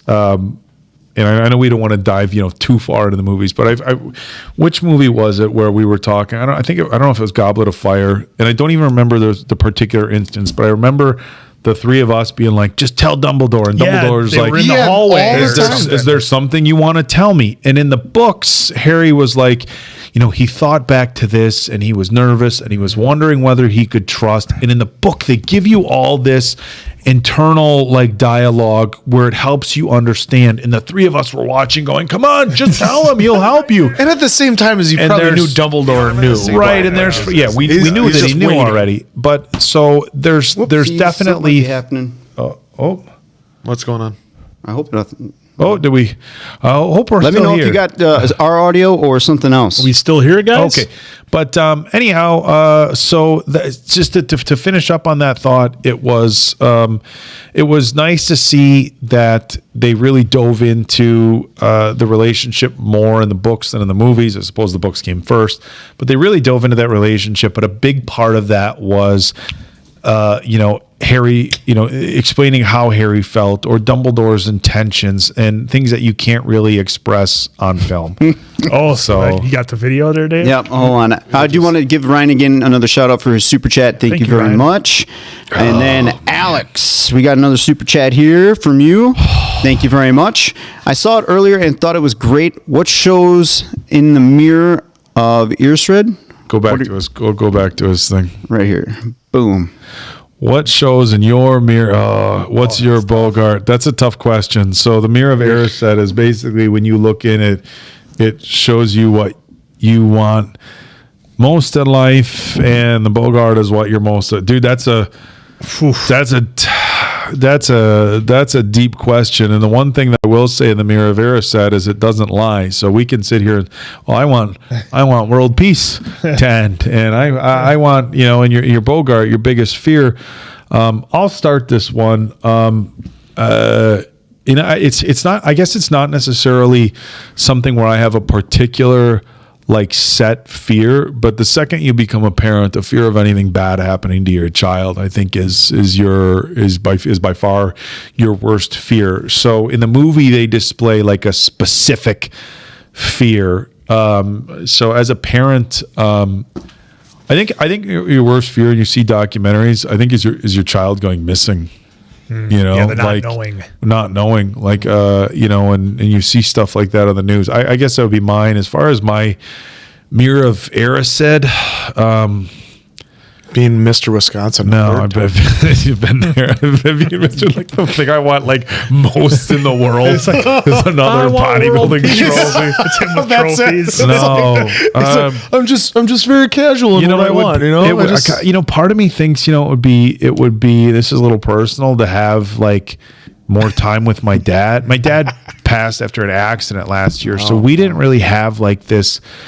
When somebody passes from cancer or dies from natural causes a little bit slower, you have that window where you can, say what you needed to say. But we had such a good relationship that there was nothing left unsaid between me and my dad. So I think that's kind of the initial is having family back. God, I don't know. That's a big one. Honestly, and so I think that's where a lot of people they wish they had their parents back or their grandparents back. And I'm pretty mindful that, and I try to be mindful of the fact that, life is short. So I guess, my Mirror of Erised would just doing a good job as a dad, and having my kid. When my son gets to my age, I hope he looks at me the way I look at my dad. I'll put it. That's my Mirror of Erised. I'm not even gonna try following that. Just not. I think the mirror would be interesting. I'm gonna have a little fun with the Mirror of Erised because I think it would depend. Raptor. I think it would depend on the day, right? Because you might get into a mood, or you want a certain thing, or you're feeling you might be feeling a certain way. So I think mine could vary from obviously wanting to spend time with loved ones to really wanting an extra large burrito bowl from Chipotle with double steak. It could be all over the board. I want to get that, but I got to get off the couch. It depends on the day. It really depends on the day. No, I agree with that too. Almost choked on the Dorito, Joe. All right, we got another super chat. Camellia Roberts, thank you so much for the super chat. You can go ahead and read this one. Okay, so in the books, is that I got to be honest. I apologize, Camille. I don't know if it's an autocorrect error or if SMTHIMPTT are. I think she had a small because you're only allowed a certain amount of characters. Oh, accurate. Okay. So in the books is that Gryffindor wins a House Cup every year after Harry joins the school. They don't win Quidditch Cup for a while, making Harry less superhero. Underlies Cedric, Draco, Ginny, and Ron relations. That's interesting. I think all the relationships in the books, I think, were downplayed in the movies. They do such a good job in the books of explaining relationships. I didn't get. Did I miss a super chat? I'm coming for you. Look, they and I'm going to do my best to answer it. Like I said, the beginning, the abbreviations. Something important. Dave, can you pull the question back up? Okay, something important in the books is that Gryffindor wins. They don't win the Quidditch Cup for a while, making Harry Potter less superhero. Yeah, did they even really show that in the movie, the Quidditch Cup? Because they always showed the house. Yeah, in the I see. Oh, okay. I think I see what you're saying. Is they put such an emphasis on him being winning the Quidditch Cup and Harry being the hero, the people who helped win the Quidditch Cup in years before or after, are they not the big heroes? And I don't know necessarily if that's where you're going, but I do find it interesting. Harry is supposed to be the best wizard, right? And he's, the chosen one and this and that. And so he comes into the school, super famous for his wizarding parents. He was the boy who lived. And, I don't know that they needed to make him also like the Quidditch all-star. Yeah, on top of it. it. on top of everything. Yeah. So I feel like that was kind of an interesting point. I mean, I get it. Like, he was small in stature.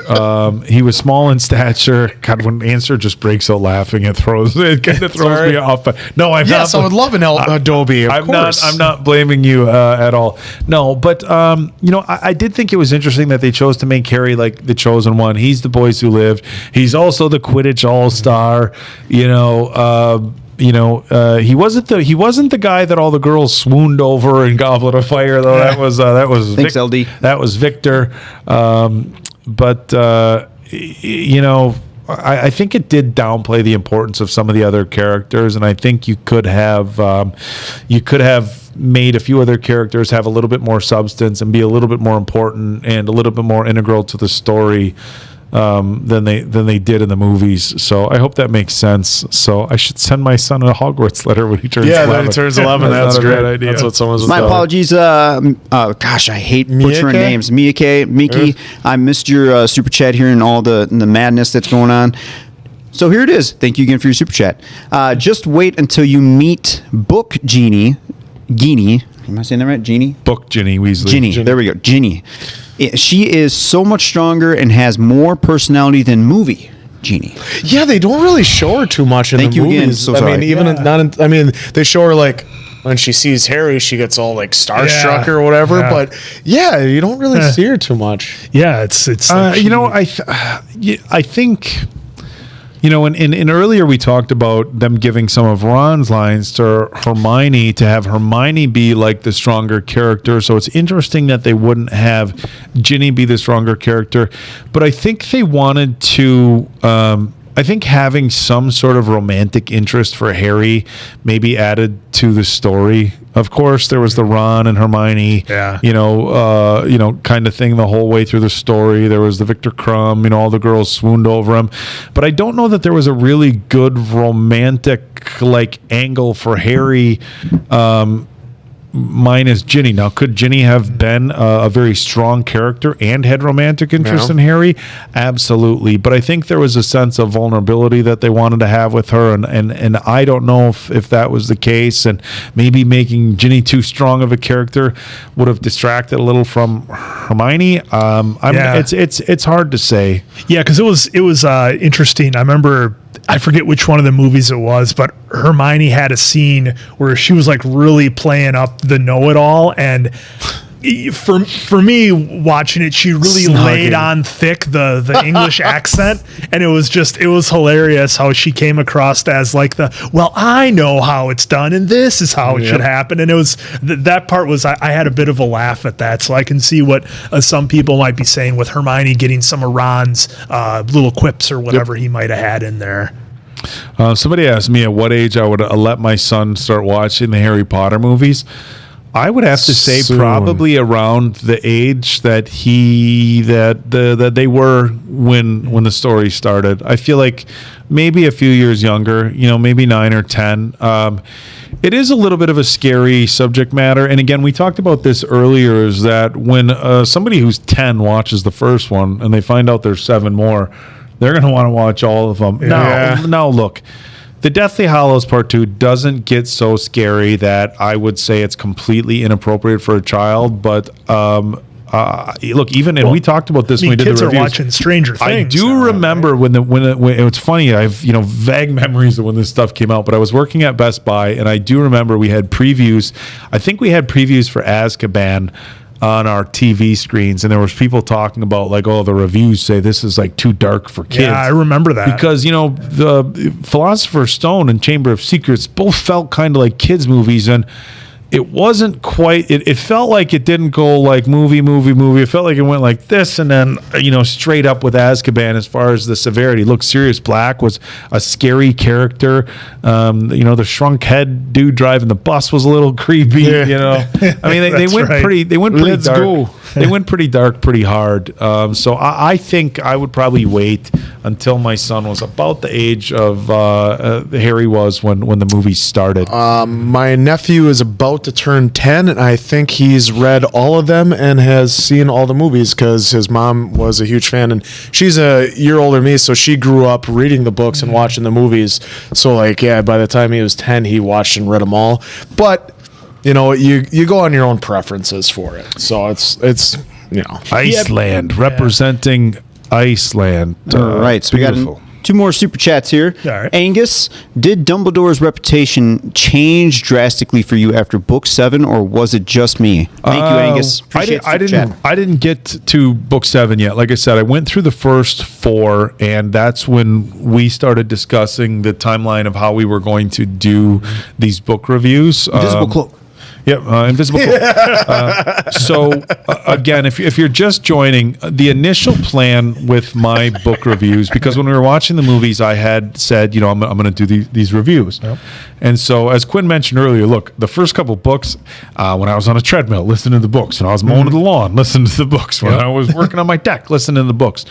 And we sat down and talked, what's the best way to do book reviews? And Diamond Dave was like, I really feel like instead of having people drop comments on YouTube and then trying to go back and reply and have this conversation change, do this. why don't we do live streams? For those of you who have seen our previous live streams, it's not quite as easy for us to schedule these. In addition, we have people following from all over the globe, so we wanted to try to do this at a time frame. So, long story short, we decided instead of me continuing with the books, we were going to pump the brakes on that a little bit and go back and do each individual book review as its own live stream, Q&A, and other stuff.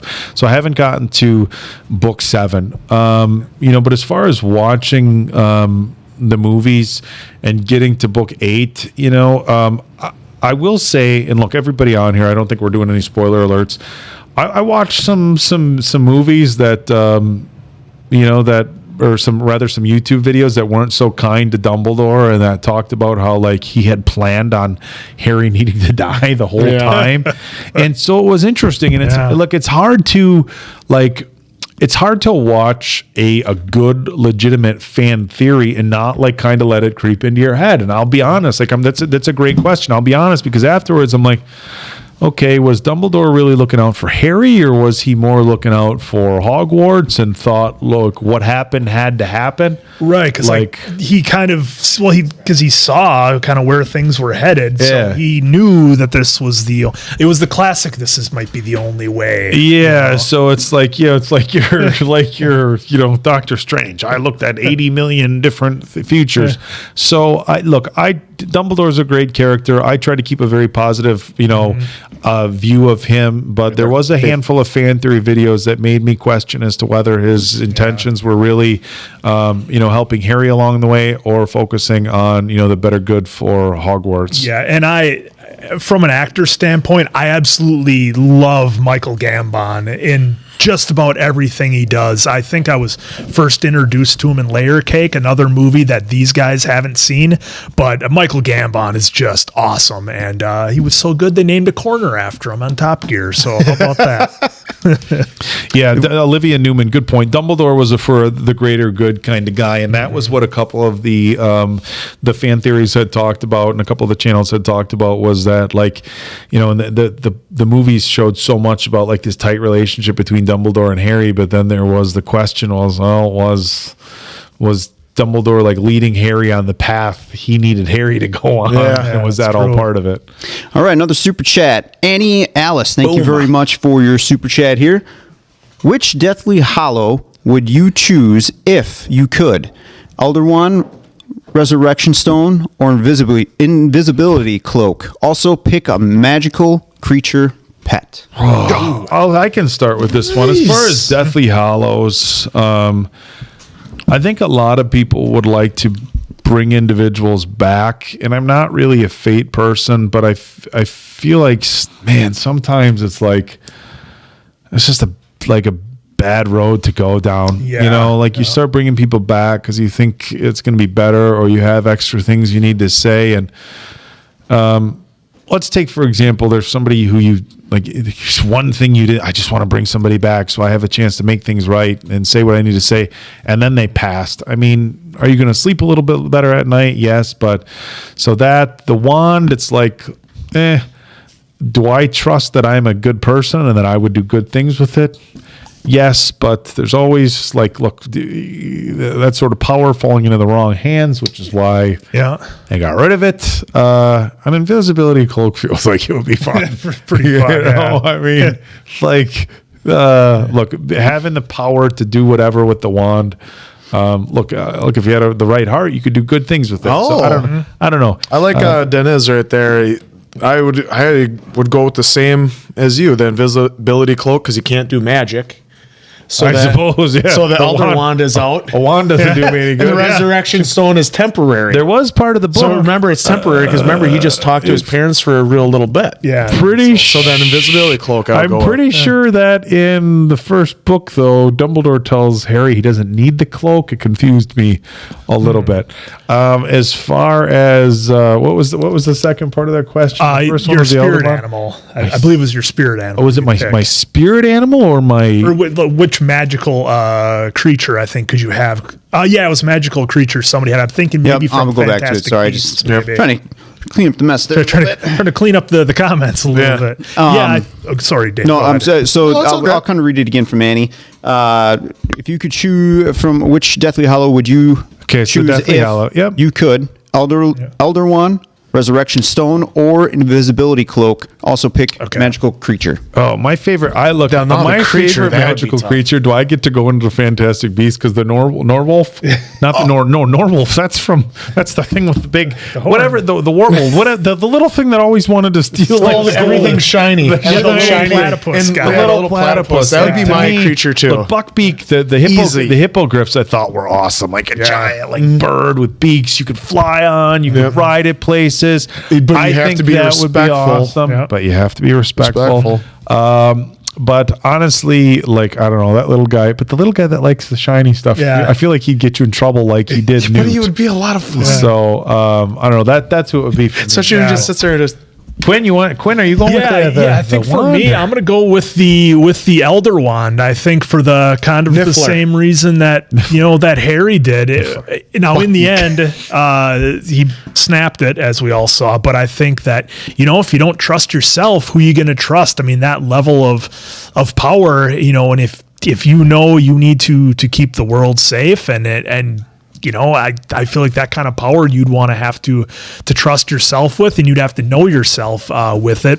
And then in terms of which magical creature would I like the most, I think what was it from Fantastic Beasts? The big hippopotamus type creature that was like falling in love with them in the park or whatever. I thought that one was just a riot, just to see this big, huge monster just like trucking all over trying to find you because it was in love with our man Dan. Oh my god, that was so funny. Who was so fantastic in those movies. Oh, yeah. He did such a great job. That's my biggest gripe, that if they don't continue with the Dumbledore movies, the cast was amazing and did a great job at that. But so, how about you answer? What do you? Well, I said the invisibility cloak like Denny's, but he actually had a good one too, the Phoenix, because you'd have free healing powers. Yeah, that's true. That's a good point. So like anytime you're like, you broke your arm doing like pulling a grinder on your skateboard, like he just tears on it and you're good to go, ready to go. So that was the graph horn. But I would do the Niffler, obviously, because it'd just be fun because because you just have to keep running at him like, give me that back.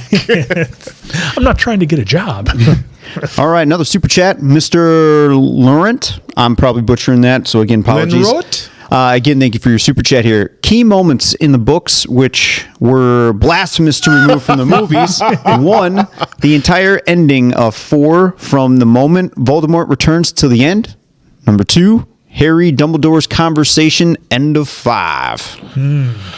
Yeah, so again, I didn't get to the end of book 5, and when I finished 4, it was a while ago when we started going back. But I vaguely remember that conversation getting a little bit darker than what they lead on in the movies. So I think, it's interesting, the things that they added into the movies, like the things that like they took out. Like the books are definitely darker. So like at the end of the first book, you remember when the guy turns around and you see Voldemort and he's like, "Oh, bring your parents back," and it's like in the book, I forget what the exact term was, but it was something like about you're going to end up like your parent. I mean, it's nasty. And then Malfoy is a lot ruder in the books too. Like, oh, you like right when this was a crazy thing. Like in the earlier on when Malfoy meets Harry in the books, and Harry's like, "I'll choose who's good," and he's like, "Oh, you better be careful so you don't end up like your parents."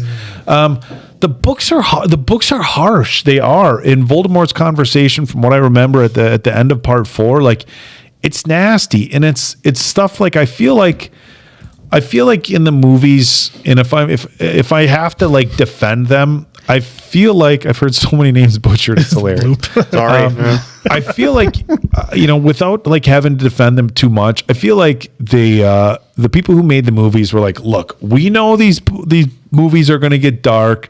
Like at some point, if we're going to keep these family friendly, let's try to mitigate how aggressive they get. Like, they're like Malfoy's talking about somebody's like, dude, he throws out some slanders about your dead mother, and it's like, like that's in the book, and I get the author put that in there, but like, some of the stuff like I read in the book, his greasy hair. For the most part, the stuff in the book, I was like, it would have been cool to see it in the movie, but I understand there are some stuff from the book that I was like, you know what, I'm kind of glad they left it out of the movie, because like some of the stuff you didn't need, right? Yeah. Like.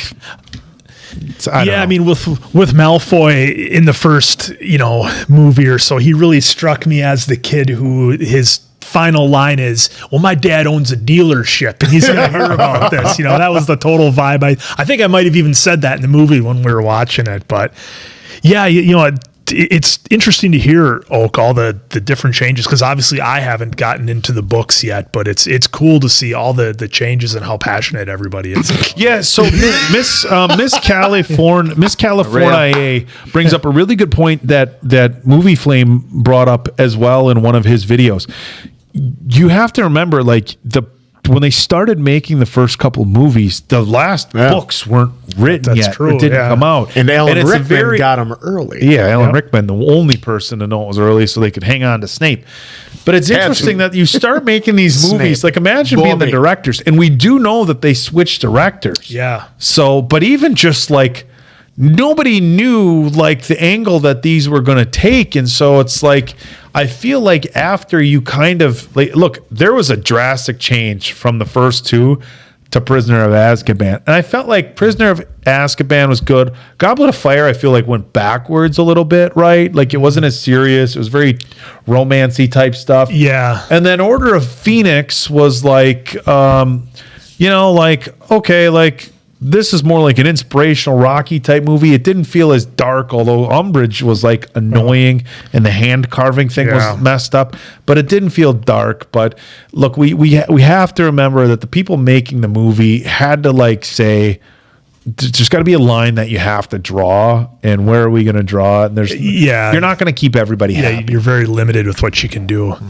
So, folks, I think I do have it queued up. If you guys want to see the trailer I made for, you could play it live here. I made for. I know a lot probably didn't see the last live stream we did, so I'll kind of give you a quick history on it. I was making very, very last second for the Deathly Hallows 2, like a hype trailer of sorts going into the reaction. I didn't finish it because it was at 1 a.m. and my brain was just running out of an arrangement in my head, and I wanted just to make sure it got out the day that Tuesday for y'all. Cedric does die. So right now we are gonna play that for you. See that one person. And I think we are gonna mute our mics here, and we are gonna let that play for you in 3, 2, 1. I hope you enjoy if it plays. I'm in the same boat like as these guys. Not really in my wheelhouse as far as what I would have watched. It's not something that I would sit down and watch again. Well, I can use the word suck for the first movie.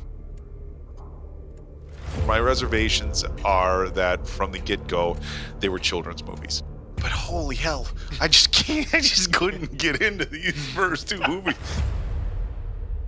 They've gotten better and better and better. The Order of the Phoenix, I thought, was a phenomenal movie. Genuinely excited that I get to watch Harry Potter tonight. Hey, I'm ready, willing, and able to watch this next one. Snape. Booby. An absolute emotional roller coaster. That was a real laugh right there. Oh, Ray!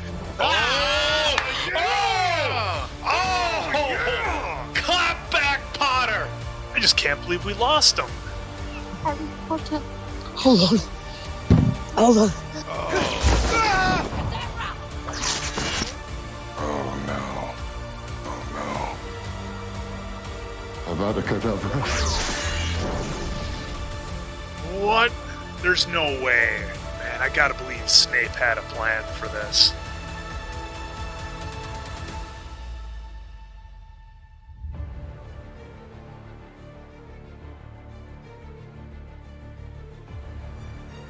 I seriously, like, these movies are deep because I feel like they're such a reflection on life. All right, folks, like I said, See?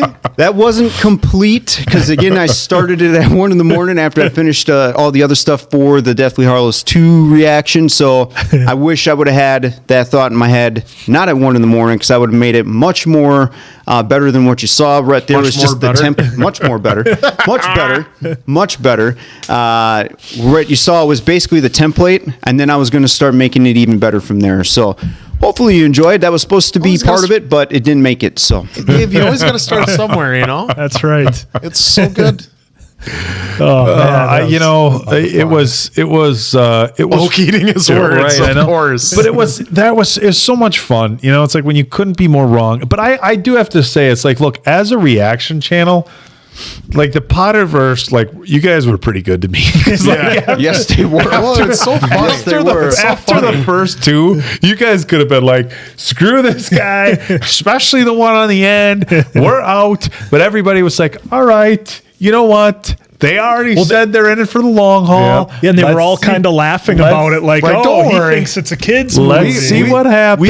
We'll Let's get see ya. where this We'll get ya. goes. And then, like, when you you all. saw me pull my, like, I think everybody saw, like, wait, is he in on it? And they're like, he's hooked. And it was just, it was a lot of fun. It was funny. I ran into a buddy of mine that I hadn't seen in a while at the gym the other night. We ended up doing cardio next to each other. And Thank you all for the kind a comments, weird by the way. story, like, so we got like this movie reaction channel, and and I was explaining to him, I'm like, Get that hashtag trending. we did Harry Potter, and look the exact same reaction. He's the same age as me. We actually graduated school together, and he was like, you guys did all the Potter movies, huh?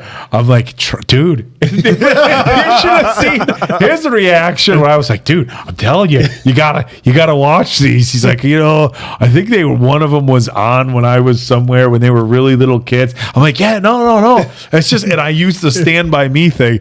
I don't know that he bought it totally, but like I pitched I pitched my case. So That's awesome. There is a super chat. Ryan Wesley, don't worry, we will. 2 super chats coming in. All right, so we got Raven B. I'm not sure if you guys seen Spirited Away or Princess Mononoke.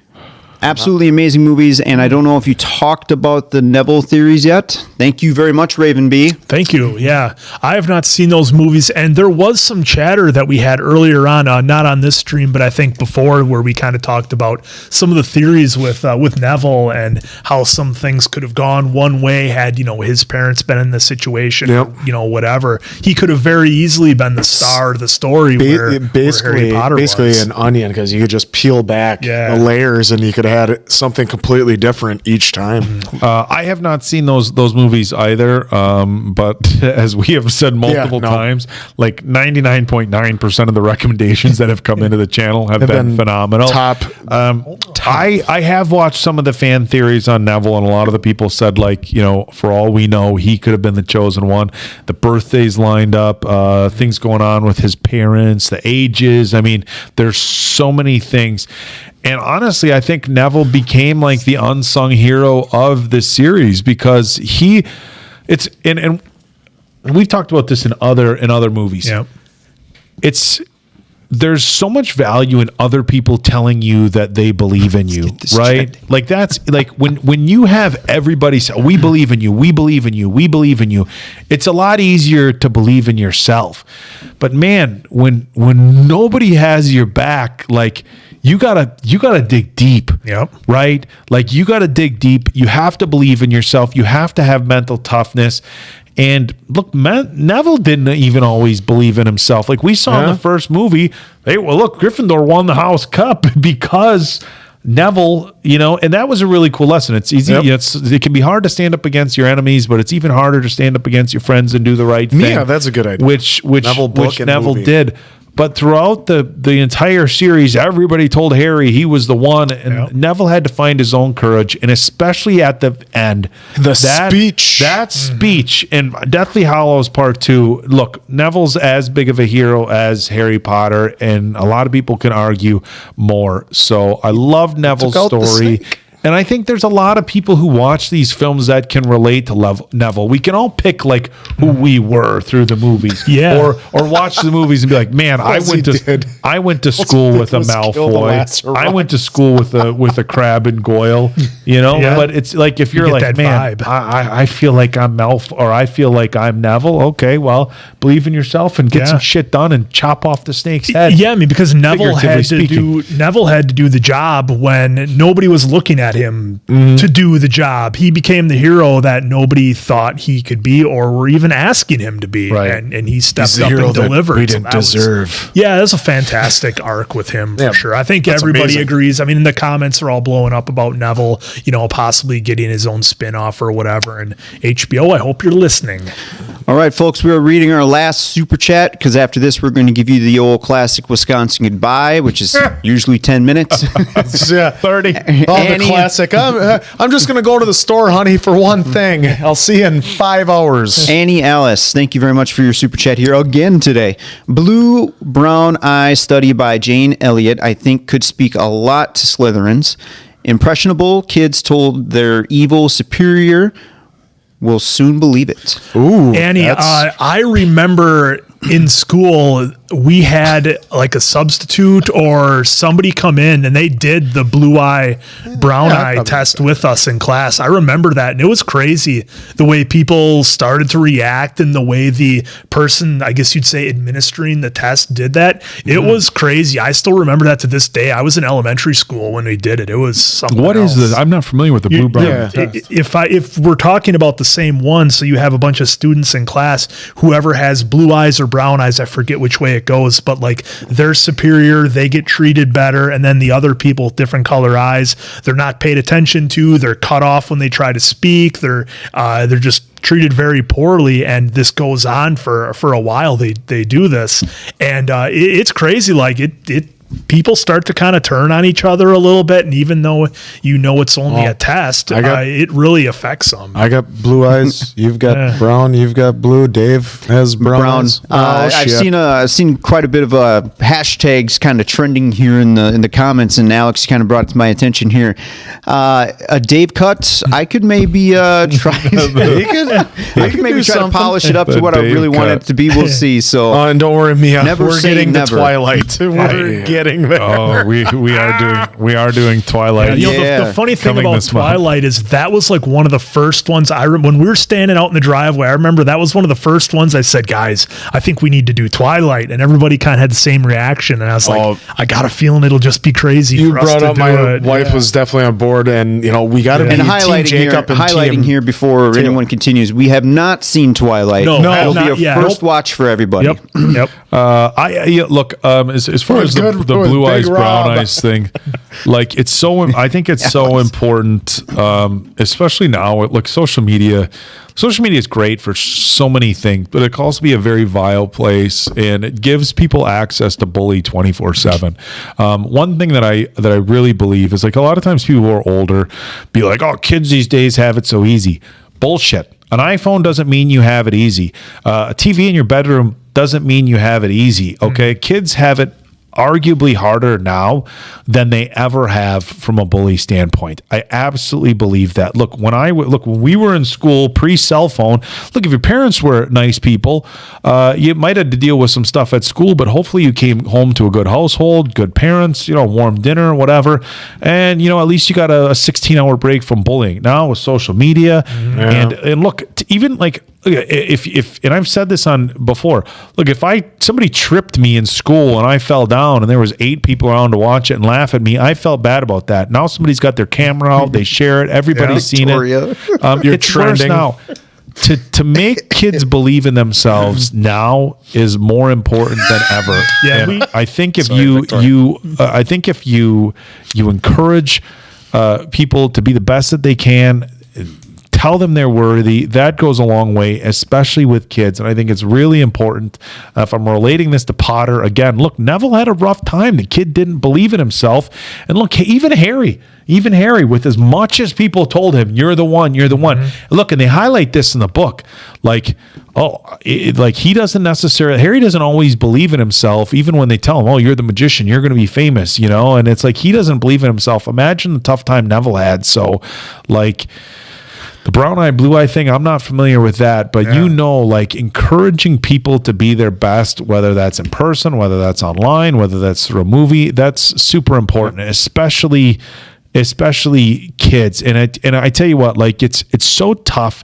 Like I have friends who have young kids, and like you're at their house and something will happen on TV and be like, oh, look at this dumbass. And it's like, oh, dude, like not in front of like your 8-year-old, because they see that. Even like if you see something on TV and you say something rude about the person on TV, kids watch. And there's a motivational speaker. Some people like him, some people don't. I think he's a little over the top. His name is Ed Milet is his name. And he was talking about kids don't, your kids are going to absorb more than they're directly taught, right? Like the behaviors you have around your house, that's what they're going to learn. You could tell your kid don't do this, but if they watch you doing something else, they're going to learn. So it's like, I guess where I'm going with this is I love that comment. I think it's super important to teach your kids to do the right thing, to be good people, to encourage them. But I also think it's even more important to be a good person around them and let them see that happening. Ivan Dragon's going to show up at my house if I watch Twilight. Oh, I hope so. He's like one of the most amazing guys there is. And then you got Taylor and World of Comet. Hey, our girl Kristen Stewart. I'm just going to jump in and say something here real quick to Neves Walters. You're absolutely right. People get real comfortable online, and I know this is completely different. And look, a complete 180. And you might not think that somebody that looks like me has dealt with this. Like, dude, people will say, it's not so much now that I'm older. Like when you hit like your 40s, people aren't as rude. Yeah. But when you're like a bodybuilder in your 20s, and again, I understand like our situations are drastically different, but people are they're nasty, right? Oh, steroids, meathead, keyboard warriors, little dick. I mean, there isn't anything that like look. That was me an hour ago. There isn't anything I haven't heard, and it's like obviously people get rude, but I'll tell you what, look. People saying shit online, and I know it's cliche, but you can't listen to that shit. Yeah. Like I thought Cobra Kai did an amazing Cobra job Kai is great. Don't let the peanut gallery chatting get to you, because look, it's everybody, and I understand in your situation, Avatar is coming. Certain people are in certain situations where they might be easier targets for bullies and stuff online, but look. It's everywhere. People are everywhere talking trash about everyone, and it's so easy to forget. Like online, like everybody's human, so like don't worry about the fucking peanut gallery. Like don't let that shit weigh on you. I know it's easier to say don't let it bother you, but honestly don't let the fucking life's too short. Yep. Absolutely it is. Great transition here, folks. We want to give you an update of what's coming up for December. All right. This is more from the Patreon schedule, but it obviously is coming to YouTube as well. Some one or two videos may actually bleed into January just because of how long it takes to edit. Yep. Yada yada yada. Avatar. I know a lot of people are asking about Avatar. We are bulking those. We aren't going to do a 10-minute reaction and then just drop it on YouTube. We are bulking those up. Usually it's probably right now going to be 4 episodes per drop. You'll see the first drop come next week. So excited. So that's coming. Be ready for that. Twilight. You heard correctly. We are doing Twilight. That'll start mid-December on Patreon and then filter onto YouTube. For our Christmas movies, they won on the poll over on Patreon. Just so you all know, this is coming too. We have The Nightmare Before Christmas. That's coming. Good one. And folks, these are all first watches too, by the way. So I want to highlight that. These are all first watches. Yes. And Polar Express was a big one that won on the poll as well. But there may be a surprise potentially happening with Diamond Dave and Mason Quinn. We don't want to say yet. I hope you're there's all a in movie from that stitches waiting poll. for that one. There's a movie from that poll that we want to see that we've never seen, and it has our good old pal. I'll give you the hint, Andy Lincoln in it. So also coming, we got Tenet. Never seen it. It's Nolan, so I'm really interested in that one. Also, I have seen this one, so I won't be here for it. But The Gentleman is coming. These guys are going to be reacting to that. And we are madly trying to scramble to fit in Haunted Hill House, or whatever that show's titled. It was requested The so Haunting much. of Hill House. Yes, The Haunting of Hill House. We are trying to fit that in for December.